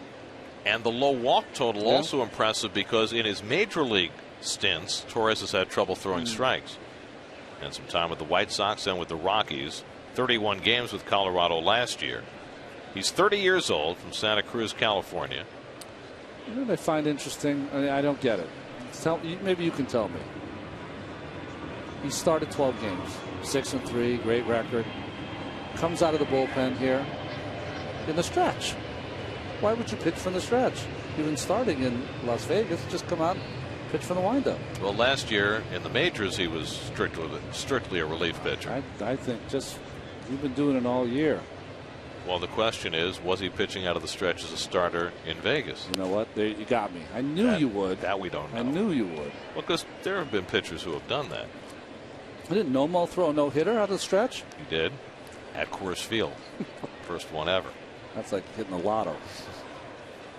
Navarro is 0 for 2 today, and he pulls one foul. Now, Torres throws mostly fastballs and cutters. He'll throw 90-91 to top out. Ryan Sweeney on deck. Darwin Barney behind him. Saw him a couple times in spring training this year. You know, one game he pitched really well when I was doing the game, and one game he struggled. And Navarro pops it up. Quintanilla with the good angle. Duda comes in and calls him off. 1 out. So Navarro retired, 1 out and nobody on. Ryan Sweeney coming up. We check in with Kevin. Caught up with Scott Hairston today and spoke about dealing with losing when it's happening as much as it's happening to the Mets. Obviously, Scott, the last couple of years he was here, they had second halves which were not to remember, and he said it's certainly easier said than done, but you have to try and focus on the positive and block out the negative. You know, you need veterans to really instill that message, to keep everybody upbeat, and to find those positive things. You know, you've got to create a positive environment to be a winning team. And, you know, it's hard to focus as a player in an environment that's the opposite of that. I guess the question is, though, as Valdespin will just get Sweeney with the underhand toss to Murphy, 2 down. Ronnie, I guess the question that Scott was talking about there is, you know, what comes first? Is it the veterans bringing in and trying to stay upbeat, or is it actually a big couple of games where you can be upbeat about? Well, you know, we hear all the time, Kevin, about a laugher, right? See that play by Valdespin just getting him with the underhand throw. You'd love to have a laugher. That gets everyone loose because there's a lot of pressure right now. You know, no one knows how bad you're playing more than the ball players. You know, they know it better than anyone. That being said, you know, when things are not going very well is when you really see the true makeup of folks on your team. You know, the guys that are wilt or the guys that will stand strong. And as a team, Kevin, and sometimes it's very hard to do, there's a lot of outside noise that is talking about your failures to do this or that. Good teams, good players, good teammates come together and say, hey, listen, you know, we might be going through a bad stretch. We might be losing, but we're going to do this together and we're going to somehow figure it out. And that's what winning people do. That's what winning teams do. And, you know, sometimes, you know, the bottom line is a talent game. So, you know, do you have enough talent to compete day in and day out? Well, that will remain to be seen as you move deeper into the season. But if you're a good teammate, if you're a good player, if you're the kind of person that cares about the people you're playing with, you kind of come together as a group and you get closer, not further apart. Darwin Varney with a 2-out hit, bringing the pitcher Garza to the plate. Well, you know, you talk about, do you have enough talent to compete? And that's certainly a debatable point. But whether you're talented or not, you can play the game right and maximize your chances to win. And I think teams that have a better sense about themselves are able to do that. Well, I think it's what's difficult about right now, and no one feels it more than the guys in the blue uniforms, the Mets, is that I just think what you have to do is you have to look in the mirror, individually, and say, listen, it's not going to be me today. I'm not going to make any mistakes. I'm not going to not hustle enough. I'm not going to be that guy who they say, you know what, he's letting this affect him. I'm going to almost be on the other side of that. I'm going to be so wild and crazy hustling that I'm going to show you that, you know what, I individually are going to stop the streak. Now, that being said, sometimes that can get you in trouble. That can get you in trouble, but if you get enough people feeling like that, that's a positive thing.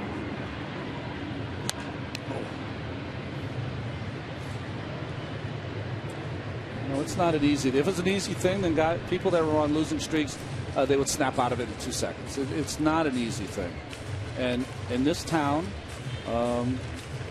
it's a harder thing because there's a lot of noise and there's a lot of people talking about it. That's just how it goes. The upside, though, is worth it. I'm telling you, boys, it is. Post game yesterday, Terry Collins said, I've yet to see anybody not hustle. He's talking about this team right now. Yet to see anybody not put in the work. That's not it. But 8th inning of a game like yesterday, 8th inning, dugout is completely silent, and that's something that he said he wanted to change. Yeah, you can't take it, Kevin. You know what I mean? You just can't. You have to be unwilling to take it. Garza rolls one out to Valdespin, and so Torres has a successful inning in his first outing as a Met. A hit and one left. Mets come to bat with the top of the batting order in the bottom of the 6th.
After 5. I'm trying to think, his first start got so much acclaim because he struck out 14 in 7 innings against the Pirates. But I believe his second start was in Cleveland, so back there. Top of the batting order coming up for the Mets. In the home 6th inning, Jordani Valdespin will lead things off. SNY's Super Slow Motion is brought to you by your Mercedes-Benz Tri-State dealers. Visit them on the web at searchmercedes.com.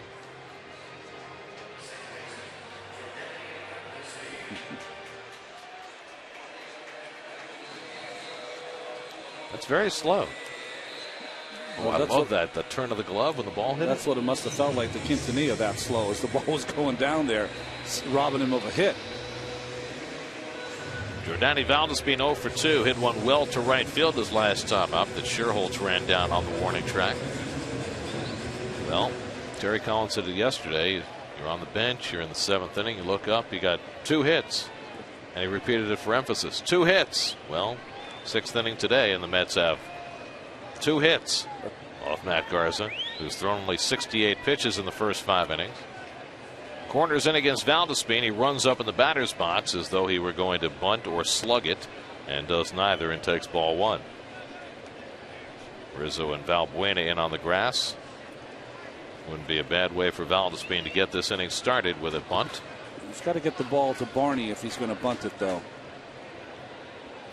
Usually they will play more shallow with the second baseman when you got a guy like Valdespin who can bunt his way on. Barney must be confident in his quickness to come up if Valdespin decides to bunt. Daniel Murphy on deck, then David Wright as the Mets try and get something going in the 6th.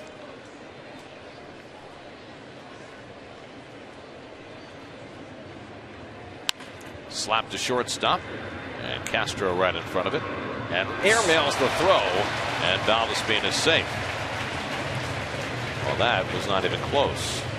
Well, listen, Castro is a stylish player, so he likes to have a little flair. You can't have flair when a guy has speed. See how he closes up? He's going to show you his arm. Well, if you're not perfect with your throw, the guy's going to beat it out or produce an error. 10th error of the year for Castro, the most among major league shortstops. Those are the kind of errors in close games you can't make. You know, that's major league kind of play that you have to make. I want to say 100 times out of 100. So Valdespin aboard on the air. Now Murphy. And Daniel takes just off the plate. Murphy's fly to right, grounded to third, nothing for 2.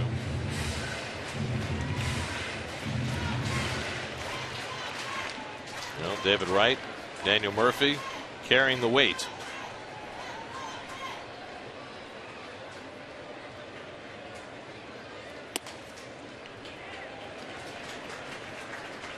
Garza, who's rarely been behind today, behind on Murphy 2-0. The collateral effect of an error on the first hitter in the inning. All of a sudden you have a pitcher who's been cruising. Now he gets behind a hitter. He's trying to be a little careful. Well, especially an error when you've got the opposition's 2 best hitters coming up behind him. Because, you know, Garza, with 1 out and nobody on, maybe goes after Murphy in a different fashion. Now he's behind him 3-0. Garza's walked 1, he's struck out 2. Allowed no runs and 2 hits. Murph will not be swinging here 3-0. Want to get a couple of runners on for David if he can. And he walked him. So a 4-pitch walk after the error, and all of a sudden the Mets have some life in the 6th inning. Second walk given up by Garza. Garza, remember, his last outing gave up 9 runs in 5 innings against Cincinnati. No runs in 5 innings today. But the Mets trying to provide some trouble for him here in the 6th.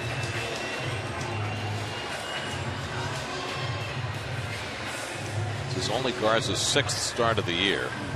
The season got a late start. He missed the last 2 months of last year, nearly the first 2 months of this year. Came into the day with a 6.26 ERA, so things have been rather dicey for him through the early part of his season.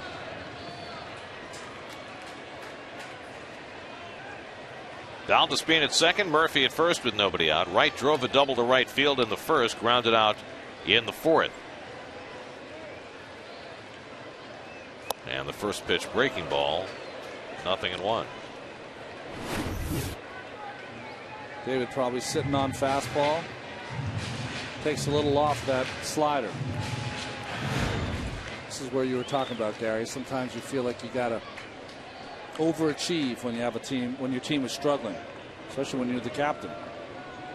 Well, there's that, and the fact that, you know, David's throwing errors set in motion that horrible display of defense by the Mets that cost him a couple of runs in the 5th. Just keep the train moving here. Base hit.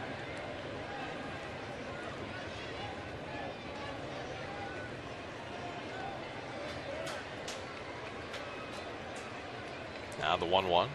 And he chases another slider, and it's 1-2. This is something that David has not been doing. We saw him in yesterday's game, right? Chase the slider in the 8th inning for a strikeout with guys on 2nd and 3rd. Garza going back to the well.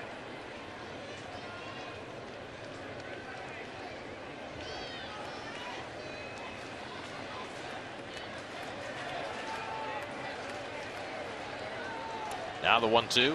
Up and in. Well, he's come inside today, but that one was a little higher and inside against right.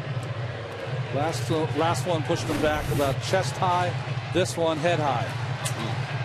That is too reminiscent of the pitch Matt Cain threw. Yeah.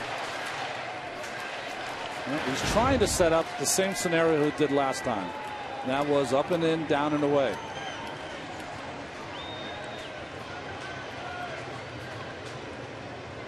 Well, it worked for him the last time.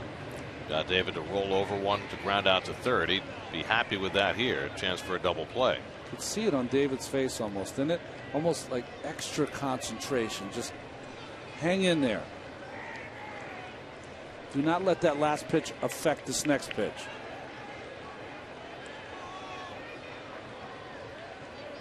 Two from Garza. High fly ball left field. Soriano drifting back. Has room on the warning track. Tagging at second is Valdespin. He moves over to third, and behind him Murphy takes second. It's a good base running, and the Mets have two in scoring position on the long fly ball by Wright. There are certain at bats that you take after being brushed back where your will is stronger than you are, and he just stayed in there, stayed in on a tough slider, and did everything you're supposed to do except completely cover it. Just a little off the end of the bat, and anyone would have that reaction right there.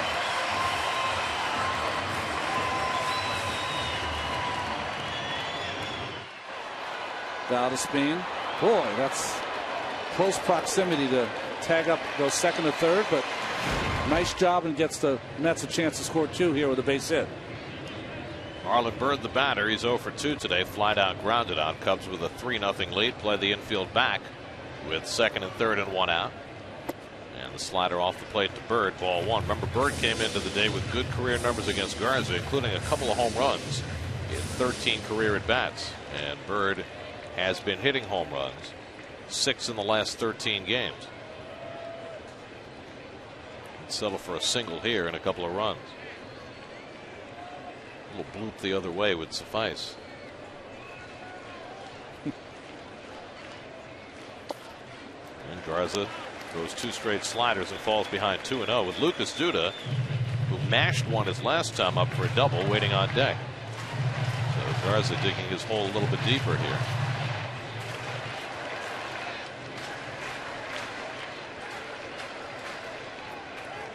What are you thinking if you're Byrd here on 2-0? You got to look fastball if Garza. He throws 93 miles an hour. If he's trying to pitch around you, let him pitch around you. But you wouldn't make any sense in a 3-0 game. Gets another slider, 3 in a row. Interesting, right? Yeah, well, you got to look fastball there. If you get anything else, you shouldn't swing, but Marlon wasn't able to hold it up. But from Garza's standpoint, why are you throwing a 2-0 slider in this spot? Because he knows the numbers you just gave about Byrd. He knows the 2 home runs. He knows that even though Duda got a hit off from last time, he thinks he has a better chance of Duda. Byrd gets a fastball and fouls it off, and now it's 2-2. He throws that pitch 2-0, Byrd probably covers it. But because of the slider at 2-0 to make it 2-1, fastball just gets by Byrd. It's cat and mouse game here with Byrd and Garza. The pitch now is a fastball in by Garza. Let's see if he's brave enough to go there. How far in? As far in as he went to right? First strike. First strike. Navarro sets up outside, and he gets him with a slider. So Garza strikes out Byrd. 2 down. Only the third strikeout of the day for Matt Garza. Been a kind of a hit or miss kind of week for Marlon Byrd. And that's one of those nasty sliders. Credit to the pitcher there.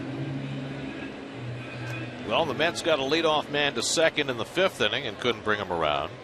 They had first and second and nobody out here in the 6th. And Duda trying to avoid stranding a pair. He's been hit by a pitch and doubled down the right field line, so he's been on base twice. Now batting with a runner in scoring position for the first time. And these are the tough at bats for Duda as he takes a curveball for a strike. Lucas hitting just 149 this year with runners in scoring position, 125 with 2 out. What did he do on Friday night, though? You take one of those right now.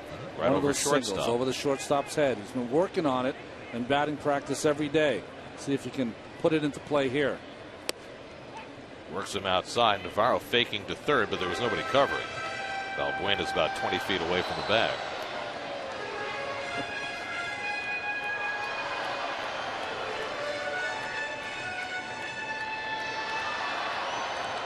No overshift against Duda this time with runners at second and third. First time in the series that the Cubs have not overshifted against Lucas.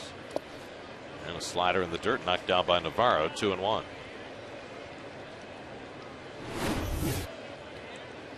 Good block here by Navarro. Now you've got to be thinking if you Duda, right? There's a base open. Certainly doesn't want to walk you here. Buck's up next that he just struck out in his last at bat. So what goes through the mind of the pitcher? I'm going to go after Duda, but not necessarily with a fastball and a 2-1 count. I might throw a breaking ball here because I got to be careful with him.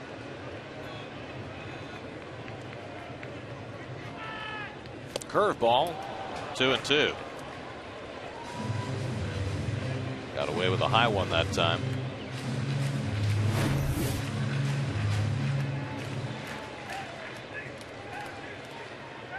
He gave up the double last time on that fastball down and in. So that's really the pitch that Garza's trying to stay away from.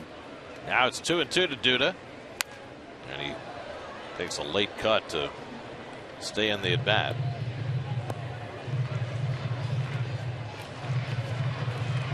I don't know how Deoner Navarro choose sunflower seeds behind that mask. It's got to get awfully messy, right? Let me just say the inside of the mask you do not want to see right now. Get the CSI crime unit on it. Breaking ball in the dirt, Gary. 2-2. And he yanks that slider foul to stay alive. Good at bat here for Duda. Looking for the hit that can get the Mets on the board here in the bottom of the 6th. The Mets have been limited to just 2 hits today, but they got a break. Starlin Castro threw one away for an error, then a 4-pitch walk to Murphy. 90 pitches now for Garza, who threw 89 his last outing against the Reds. It's been a much better afternoon for him today. 2-2. And Duda goes down on strikes to end the inning. Garza with back-to-back strikeouts gets both Bird and Duda with the slider and works around the error by Castro. And the Mets again unable to score. 3-0.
Twisted tea, the hard iced tea that tastes like real iced tea. Cubs pitchers have 22 RBIs this year, as many as the Astros DHs. That's not nice. Because the Astros, play in the American League now. No, but that's not nice.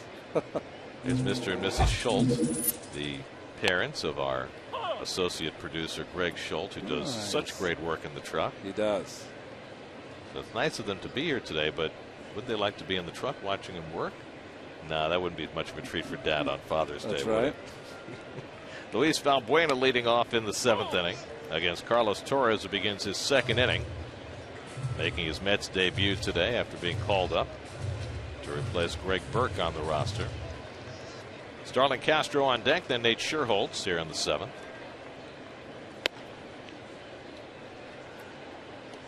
Valbuena getting his first turn as a leadoff hitter for the Cubs this year. 2 for 3 today. Scored the first run for Chicago back in the 1st. 30-year-old Carlos Torres, who pitched at San Jose State and then at Kansas State. And he strikes out Valbuena with a breaking ball. Buck picks it out of the dirt and makes the toss. First strikeout as a Met for Carlos Torres. There are your city probables for the series in Atlanta that starts tomorrow night. Dylan G opens against a struggling Tim Hudson. Harvey and Wheeler on Tuesday. Markham and Nice close out the series as the Mets get set to play 5 with the Braves. And for more on Atlanta, let's check in with Kevin. Well, there's been focus on the Upton brothers in spring training, and that focus remains. And they're kind of like stocks right now, going in opposite direction. The hot start that Justin had, 12 home runs in April, has really cooled. Look, BJ's still hitting in the 160s, but he's gotten better. He's had a good June. As a matter of fact, he's got a 963 OPS in June with 4 home runs. And talked to one person with the Braves who said he's making a lot of good contact. A lot of times he's lining out to people. Contact and his swings have gotten much, much better. And also the positive is he hasn't moped. He hasn't complained one bit. Matter of fact, Freddie Gonzalez has bumped him in the lineup. He was down hitting 8th for a while. Last 5 or 6 games he's been bumped up, now batting 6th in the order. And he rewarded the Braves last night. 2 home runs in their walk-off win last night. Justin Upton did take a big walk with the bases loaded against Sergio Romo, which forced in the tying run. But right now, B.J. Upton, despite his average playing better, Justin Upton really struggling. Just 1 home run for Justin, that coming since May 18th. Guys. It's been an interesting dilemma for Freddie Gonzalez. His team is riding high. They've been in first place all year, but he's got 3 guys in his lineup who've been struggling all year. And Kevin noting that B.J. Upton has come around a little bit, but you've got Hayward who's been struggling. You got Ugla who's been struggling, and he's had to try and figure out how to work around that. Well, one, it makes it easier when you're winning. Right with the charge against the speedy Castro, and he gets him by a stride, 2 away. No, they've lost 2 big left-handers in their bullpen, and Johnny Venters and O'Flaherty. And their starting pitching is not quite as strong as it was earlier in the year. We mentioned Hudson has been struggling. He's 37 years old, and you don't know whether age is catching up with him a little bit. Medlin has been in and out compared to what he was last year. I still think the Nationals are going to be the team in that. They have not played at all, and they're still over 500. I agree with that. And when they get Bryce Harper back, that'll certainly change things. Nate Scherholtz takes Lowen away. I mean, the Nats are only 5.5 games out. They could easily be buried by now, but the Braves have kind of come back to the pack over the last couple of weeks. Had lost 4 in a row before pulling one out yesterday. Here's a good breaking ball by Torres, that cutter. A ball and a strike to Scherholtz, who's 1 for 2 and a walk today. That's a pitch he did not have in spring training, so probably arm strength has allowed him to throw that better now.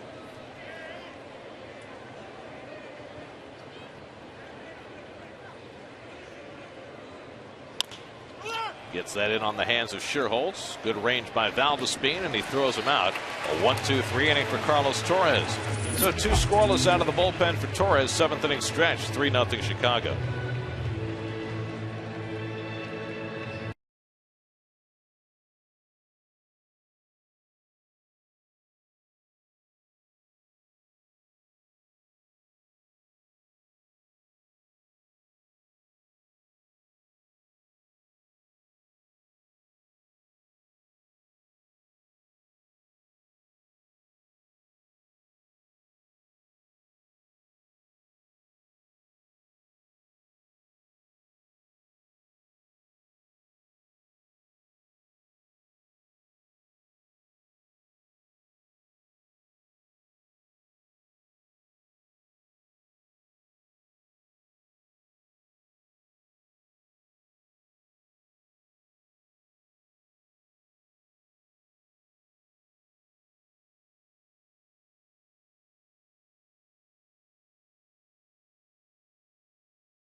later. But where are they now? We'll see the unique places Turk Wendell, Todd Zeal, Robin Ventura, and Joe McEwing ended up on Mets Insider, presented by W.B. Mason tonight at 6, only on SNY. Turk, well, he's about where you'd expect Turk Wendell to be. He's out on the ranch. How about those pants? Pantalones. You know, Turk was always the most unique of ball players and personalities. Always wore the deer teeth around his neck. Of course, he had great style on the mound, too. Always slammed a rosin bag down the back of the mound when he came in the game. I just remember the black licorice and the brushing of the teeth. Well, he used to have a lot more quirks earlier in his career. He'd have to have the center fielder wave to him before he would throw a pitch. Really? Yeah, he cut some of that stuff down, but he is a joy. He really is. I played against the player. I won't say his name because I don't want to feel bad. He was one of those guys that if you touched him, he had to touch you back. So he was a base stealer, a leadoff hitter. So when he'd get on and steal a base, they tag him. He'd have to call timeout if the infield was going around. Just go back and touch him. Rough way to make a living. Yeah, right. New York Mets baseball on SNY is brought to you by your Tri-Honda dealer. Hurry to your local Tri-Honda dealer for great deals on the 2013 models. By Verizon Fios Quantum Internet technology that makes you feel superhuman. That's powerful. And by the Volkswagen Sign Then Drive event, where you can drive away for practically just your signature. John Buck will lead off in the home 7th inning. Mets have been stymied for 6 by Matt Garza. So Terry Collins looks up again in the 7th inning and sees 2 hits. Buck is 0 for 2. He's flied out and struck out. 0 for 7 in this series. Garza looking for his 2nd win of the year. And Buck fouls off the first pitch fastball, 0-1. Quintanilla and Neuenhuis to follow for the Mets in the bottom of the 7th.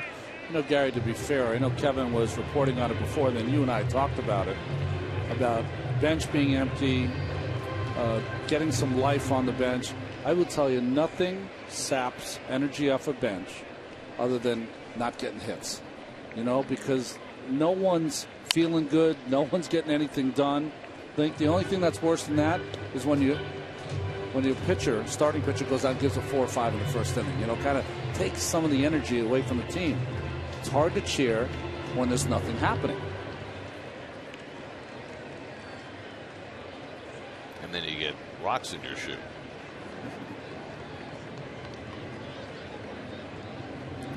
Burke may not be used to those stirrups. Buck hits one up the middle just under Castro. And Buck has the Mets' 3rd hit of the game.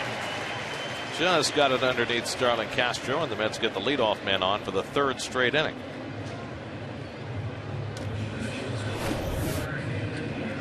Trying to go fastball up. He gets on top of it. And with that top spin, even though the speed of Castro, ball gets by him.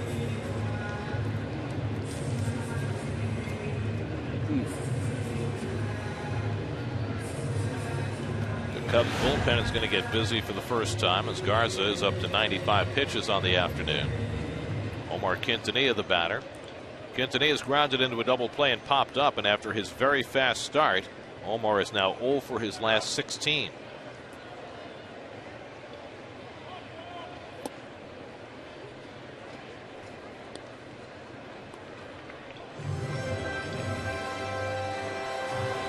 James Russell, who gets up every day, is the left-hander. Sean Camp, just recently off the disabled list, is the right-hander. Sean Camp's been around a long time. He has, right? A nice year for them last year. 80 games. 80 games last year at age 36. Had a toe injury that put him on the DL, and they activated him yesterday when they put David DeJesus on the DL. So the Cubs are actually carrying an extra reliever. David Aardsma, who's been very good since joining the Mets, is up in the Mets bullpen. Mets have been doing a little revamping in that bullpen on the fly, and there should be more coming because Scott Atchison should be available in the next couple of days, coming back from some elbow issues. Pitched again for Binghamton last night. Well, nice to get him by Tuesday, wouldn't it? And the other pitcher, who's not quite as close to coming back, but is certainly an intriguing thought, is Pedro Feliciano, who's now pitching in Binghamton after that horrible bout of food poisoning that felled him for almost a month. Trying to make a comeback after 2 years on the sidelines. Pedro can't afford to lose too much weight. He's a little man. Didn't keep him from pitching in 90 games a year. No, he pitches like a big man. That would be a nice addition to the Mets bullpen if Pedro's able to get his velocity and get his health to where it needs to be, because you know what he can do every day.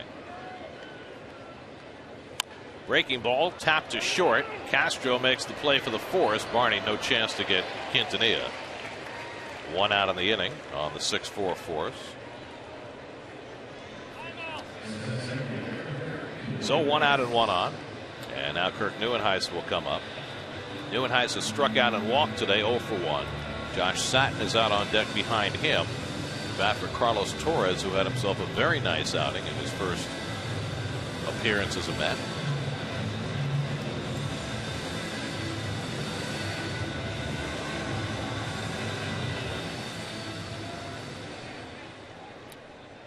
Chris Davis has another home run today. 23. He's making a mockery of that American League. Orioles 5, Red Sox nothing. They can pull within a game and a half with a win. And Neuenhuis pops up the first pitch he sees. Valbuena puts it away. 2 out. Well, 3 straight innings the Mets have gotten the leadoff man on. They failed to score in the 5th and 6th. And now Josh Satin will get a shot with 2 out and a runner at first in the 7th. Satin looking for his first hit since being called up. Success for Carlos Torres, right, with 2 sharp innings. Well, Torres forced the Mets' hand by opting out of his contract, or forcing the Mets to call him up, or he would have opted out. That's how the Mets ended up with David Aardsma, by the way. Who's going to come in next. Aardsma opted out of his contract with the Marlins. The Mets jumped in and signed him immediately, and now he's been doing good work the last week in the bullpen. Satin takes a letter high strike. Sounds like a dinner for some agent at some point. Thank you very much. Well, that's become in vogue for pitchers who are kind of those 4A pitchers, kind of on the cusp. It used to be a a double contract, right? You used to have a minor league and major split contract, is what they used to call it. Thank God I never had one of those. But you couldn't get out of those. No, yeah. Exactly. Well, it certainly makes sense if you're a player who's backed up at a certain position. Yeah. You're basically saying to the organization, okay, I'll go to the minors, I'll spend a certain amount of time, and if you don't call me up, I'll take my chances with somebody else. Aldespin would be next. So some people are looking for 4 or 5 year deals. Some players are just looking to make sure that they are not buried in AAA. Just trying to find a job. Yeah. 0-2 to Satin. And Josh takes it a little bit high. Garza now up to 104 pitches on the afternoon. Only his 6th start of the season. Hello. Happy Father's Day. Chen-Ming Wang did that the other day. He was in the Yankees farm system, opted out, and Wang tonight is starting for Toronto.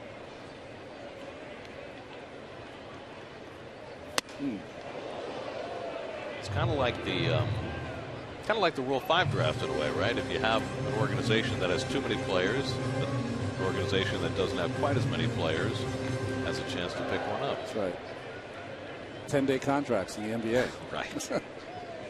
You know, Gary, I don't usually say this this often. That's a couple balls from Garza, who's been bullying the Mets hitters with balls inside. If I'm watching from the bullpen right now, or I'm the bullpen coach, Ricky Bonas, saying, you know what, when you get your shot, give them an answer that, you know what, we're going to keep you off the plate too. Those are things that, coming off a week where you had all those suspensions, doing it the proper way just lets the other team know, hey, don't get crazy about knocking our hitters down. I can do the same thing. This is the last meeting of the year between the Mets and the Cubs. A different situation than with Arizona and the Dodgers, since they play all the time. 3-2. Quintanilla will be running. And Satin takes a strike 3 call. So Josh is called out on strikes to end the inning. 5 strikeouts for Garza. He's got 7 scoreless innings under his belt. We go to the 8th, 3-0.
3-0, trying to sweep this 3-game series. Cubs have not swept a series from the Mets since 2004. Haven't swept a 3-game series from the Mets in New York since 1983. They swept a 4-game series in 91, so that's kind of a parenthetical. Anyway, David Artsma, who's been very good, comes on for his 4th appearance. Well, you're right. You and I have been talking about Artsma, the Mercedes numbers there. Just outstanding. His slider's been great. You talked about it earlier.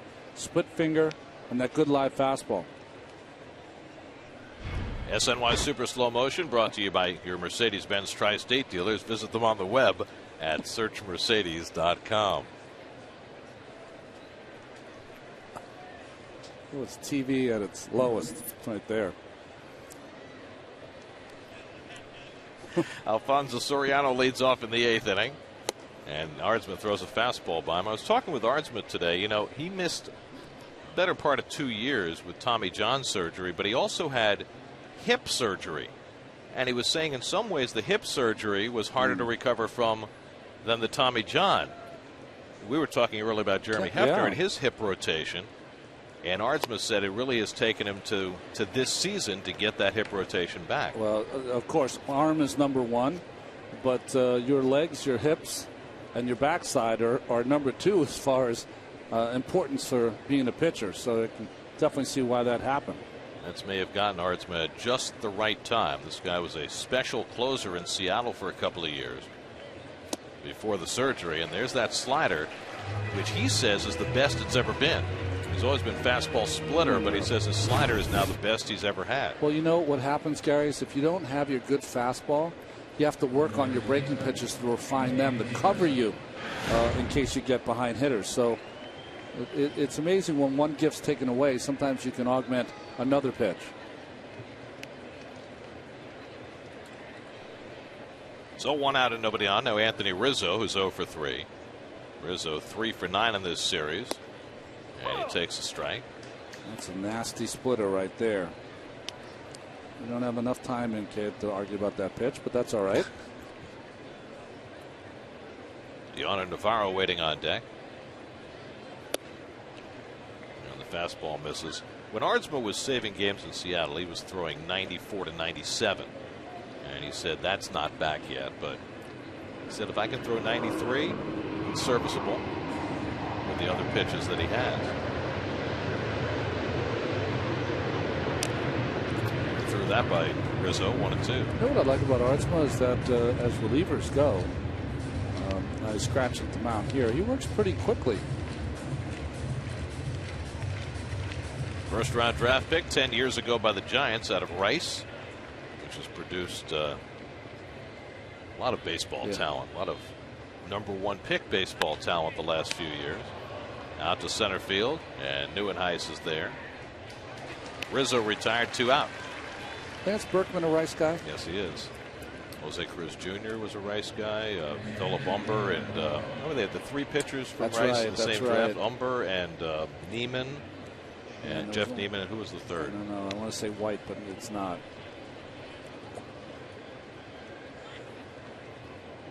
Berkman's in Texas this year doing his thing. They're not scoring. 6 runs in the last 5 games for Texas. Ow. With that firepower. James Russell up in the bullpen.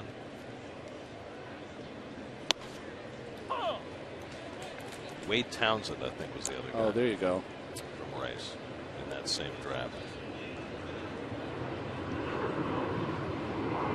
There's the career numbers for Ardsma, who had 1 game with the Yankees last year. He was with them in spring training this year and let him go late in the spring. Then he was with the Marlins in the minors, and they had a date where they had to call him up or he could opt out, and he did, and the Mets jumped on him. He said the Dodgers were also interested in him, but he said the Mets were much more interested. That's where he decided to sign. And here he is, making his 4th appearance. Ahead on Navarro, 0-2, and he gets the ground ball down to Murphy. He'll take it himself. So a 1-2-3 inning for David Ardsma in the top of the 8th. Mets on the top of the batting order coming up in the bottom of the 8th, trailing 3-0.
Only 3 hits for the Mets today.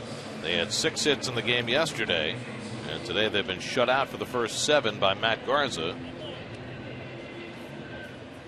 Celebrate our nation's independence at Citi Field Wednesday, July 3rd for a post-game fireworks show presented by Dwayne Reed following the Mets game against the Diamondbacks. Find the best prices at Mets.com or at 718-507-TIXX, the only place to get tickets through game time.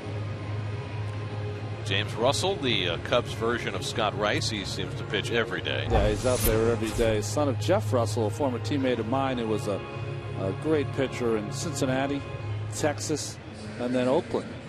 Well, the Mets were able to get to Russell for a couple of runs on Friday night, and they could have had more, but for David Wright's base running misadventure.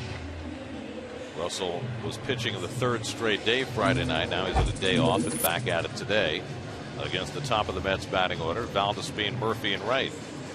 So Matt Garza went 7 through 107 pitches, allowed no runs, 3 hits, 2 walks, 5 strikeouts. Valdespin 0 for 3, reached on an error by Castro his last time up. And now facing the left-hander, he takes a strike. Now when Russell came into the game on Friday night, Terry Collins batted for Valdespin. This time he leaves him in to face the left-hander.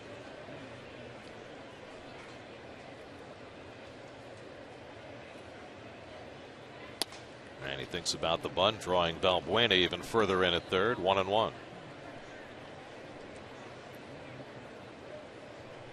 At Target Field in Minneapolis, Doug Fister for the Tigers has a no-hitter through 5 against the Twins. That's your no-hitter alert for the moment. That's right. Popped up. Soriano waiting. 1 out. You know, I put a P on my scorecard. P7, P4, P6. Usually don't put a P7 because it's usually F7, right? But I put it if it's not hit very hard, just to let me know the next day or today on a plane when I redo the scorecard that it wasn't hit hard. There's a lot of P's in the scorecard today. You just said something that I don't think anybody would understand what you're talking about. Who doesn't keep score? You just used the words redo my scorecard.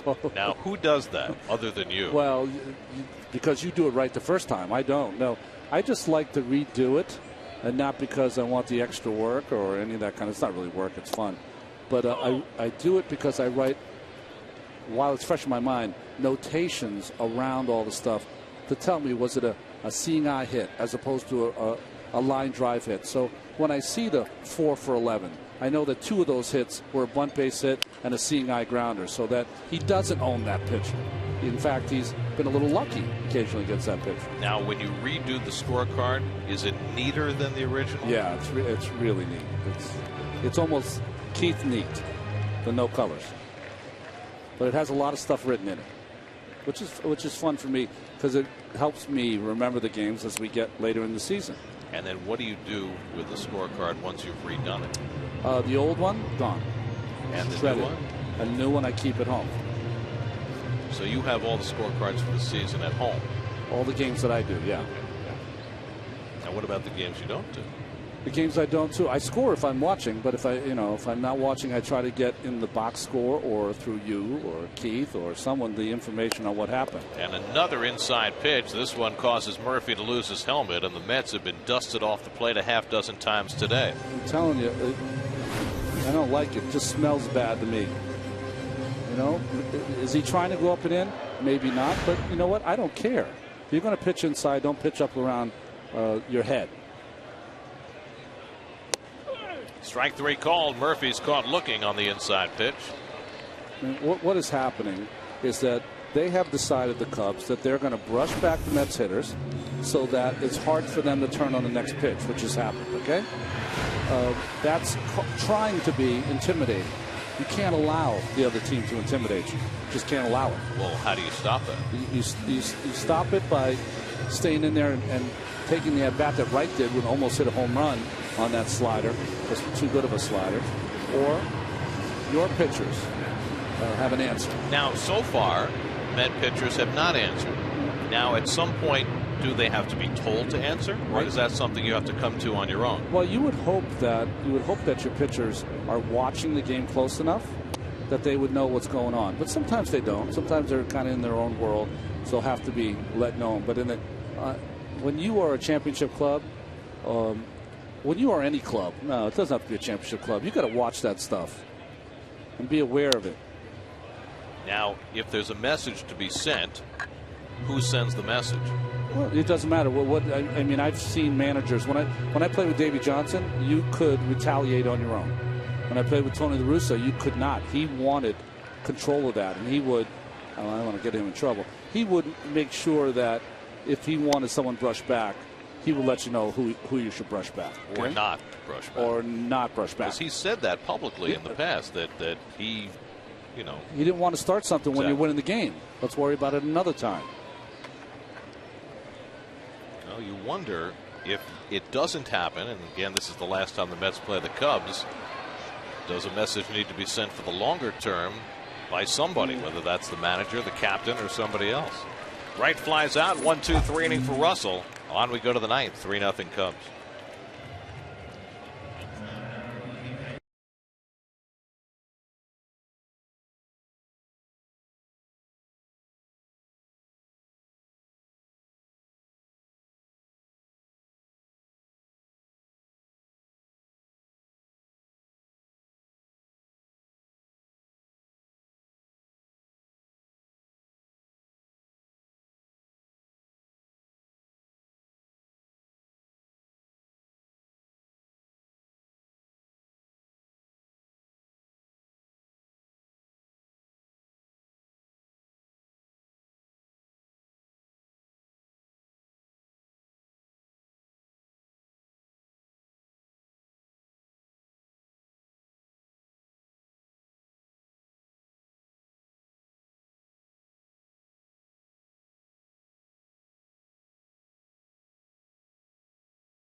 Save chance in a few days, gets an inning of work. Yeah, it hasn't pitched since the St. Louis series. 4 days off for Bobby Parnell.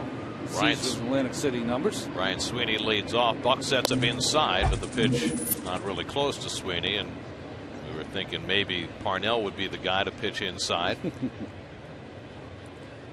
which is something the Mets have seen plenty of today.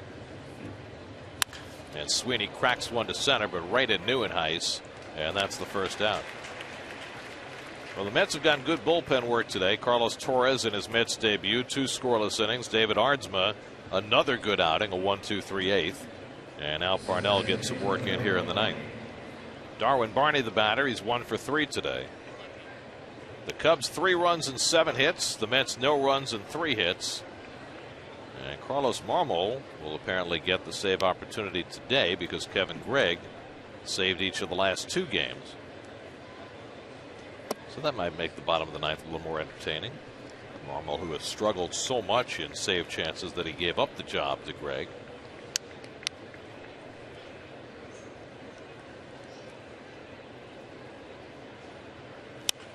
And Barney gets jammed and bloops one, and Murphy runs it down. Nice adjustment by Murph to find that ball for the second out. Murph did a little, if you're playing football, you want to do a down and up. That's what he did right there. Good play by the Murph. So 2 quick outs for Parnell, and now Julio Bourbon will bat for the pitcher. Bourbon has had 1 at bat in this series, struck out on Friday night after picking up a game-winning hit for the Cubs in the 14th inning against the Reds on Thursday. And Parnell misses away for ball 1. Will change up from Bobby? Yeah, it was. No. Why not? If you're going to work on something in game, this is the kind of game to do it with a guy who's not a home run hitter really at the plate, pinch hitting. Quintanilla slides over. Parnell throws 6 pitches, gets 3 outs, and now the Mets will come to bat in the bottom of the 9th, try to avoid getting swept by the Cubs.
Got smiles out of them, so maybe there are 9th inning smiles to come.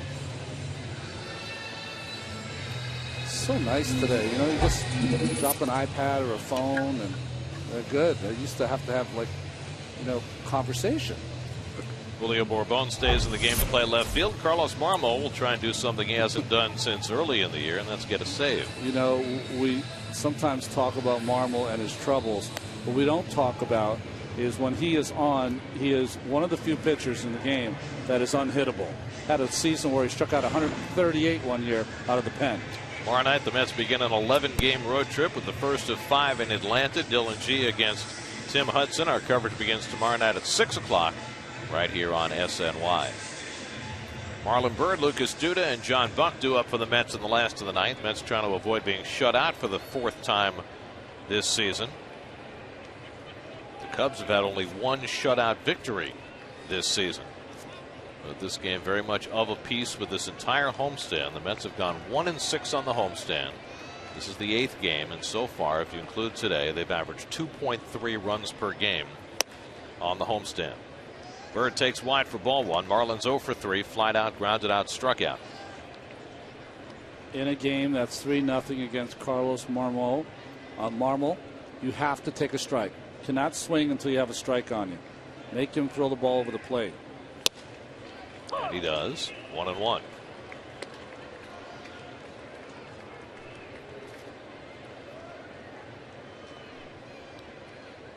Marmol, who's pitched more games in relief than any Cub in history. Broke Lee Smith's record earlier this year. And Bird cracks one to deep left field. That'll break up the shutout. That is long gone, way back in the second deck. Marlon Byrd with his 11th home run of the year. His 7th in the last 14 games. And the Mets are on the board for the first time this afternoon. It's 3-1. It's been kind of a hit or miss last 2 weeks for Marlon Byrd. More hits than miss. Well, Marlon did the same thing on Thursday afternoon. Mets were being shut out into the 9th inning. He had a home run to break up the shutout in the 9th.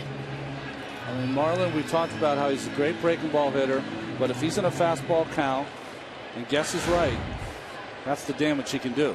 That ball was a good, 10 rows back in the second deck? It's Mark Reynolds territory. We've never seen the ball hit into the third deck at Citi Field, and he came about as close as anybody has. So now the Mets trying to build on that. I've seen people do it in batting practice, but not in a game. Duda's 1 for 2. And he takes a slider inside, 2-0. Well, one more base runner, and the Mets would get the tying run to the plate here in the 9th. With John Buck waiting on deck. Carlos Marmol's last save was April the 25th in Miami. He's 2 out of 4 in save opportunities this year. And there is action behind him in the Cubs bullpen. Del Swaim does not have any level of comfort with Marmol in the 9th inning. Probably Sean Camp. No, it isn't. It's Blake Parker, a rookie, up in the bullpen. And now Marmol behind on Duda, 3-0.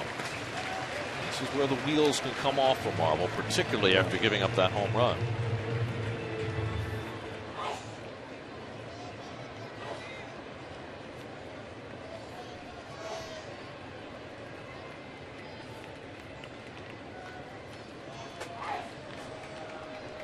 Now the 3-0, and Duda takes it all the way, a strike.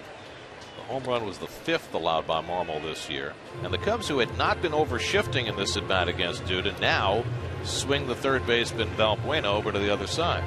Well, luckily he wasn't swinging 3-0, which you wouldn't be with the 2-run deficit. I guess they were trying to take away the bunt because that would bring the tying run to bat. A play that would make some degree of sense in this situation. So until the count got to 3-1, they were protecting against the bunt. My guess, last bunt that Lucas Duda ever lays down was yesterday. I hope that's not true, because if they do overshift, there are times when that would be a good play.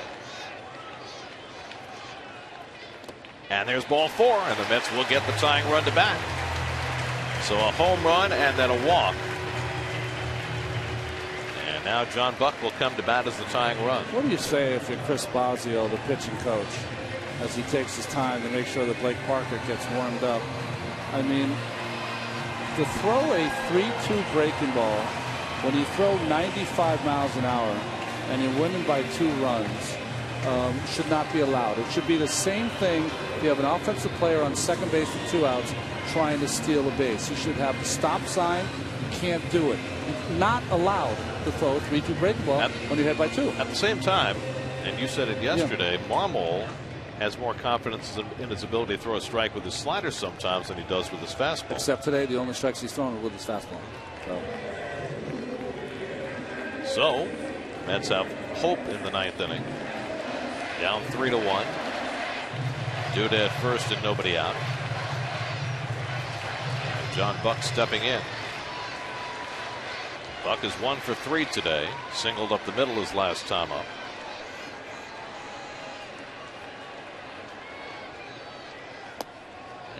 Tried to hold back on the slider and did successfully. Lance Barksdale with the call, 1-0.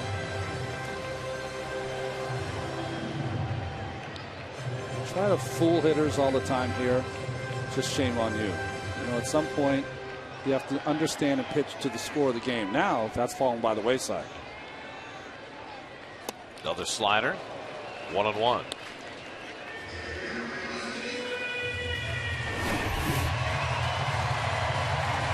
And you say to yourself, how can you swing the slider? But it's not that easy. This guy's slider is nasty. I know we're talking about some of the bad traits, but it's nasty.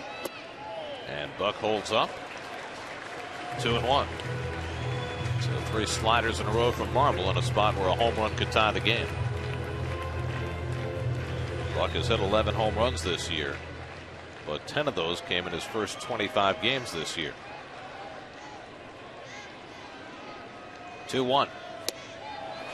4 sliders in a row, and it's 2-2.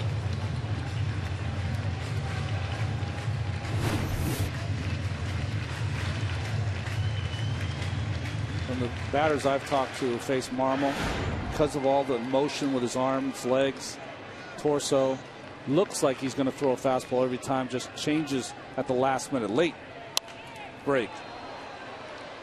Now, if you're a hitter in this spot, can you sit on a slider? No, because some pitchers have a breaking pitch that breaks the same every time, so maybe you can sit on it. Marmol throws his as hard as he can and hopes it breaks. So sometimes it breaks 6 inches, sometimes 3 inches, sometimes not at all. 2-2 to Buck. Line the other way, a base hit.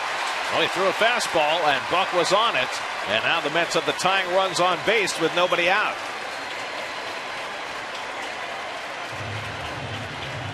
Now, how far can Dale Swain go with Marmol? Well, you get into a situation where you need him out there just for the strikeouts. But nice job by Buck. You know what's nice to see there? 2 strikes. He did not take the fastball. He was ready to hit on the fastball and adjust accordingly. Now Terry Collins has a decision to make. You've got Quintanilla at the plate. You've got Kirk Neuenhuis, who has really struggled on deck. Do you bunt those tying runs into scoring position? Well, it's a tough call. I think you do bunt it. I think you do bunt them. You give yourself 2 shots to get a base hit to equalize it. Quintanilla is a good bunter. You got Neuenhuis, and then you got the pitcher's spot coming up, and he is squaring.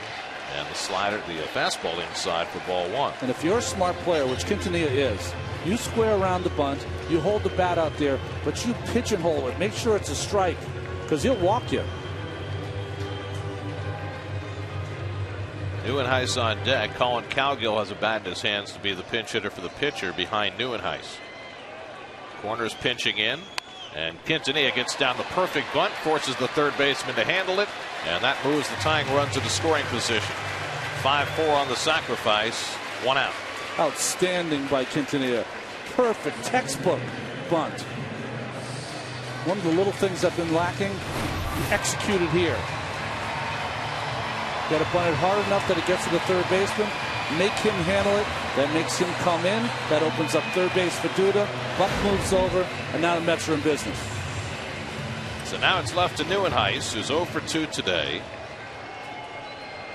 Got a base hit late in the game yesterday, his only hit since his recall. The infield back, of course, with a 2-run lead.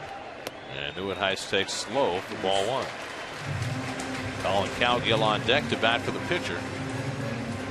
Mets have nothing but right-handed bats on the bench today. They've already used Turner and Satin. Duda at third, Buck the tying run at second with 1 out. And a long drive, deep right field, headed to the Pepsi porch. It's out of here! The Mets win the ball game! Kirk Neuenhuis will walk off 3-run homer in the bottom of the 9th.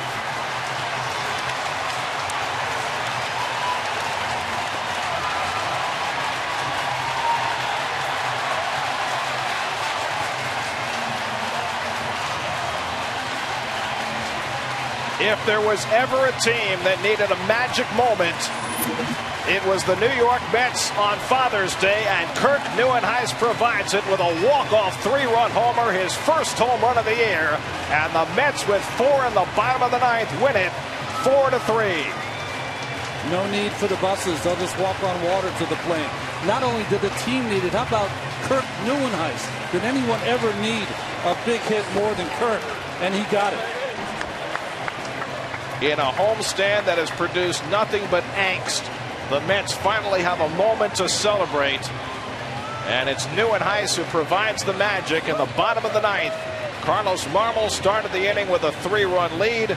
Marlon Byrd got it started with a solo home run, a walk, a single, a sacrifice, and then Neuenhuis sends everybody home happy. First pitch slider for a ball, came back with the fastball. And every fastball that Marmol threw looked like it was destined for a home run. The one by Bird, the one by Nieuwenhuis, and then the bench erupting.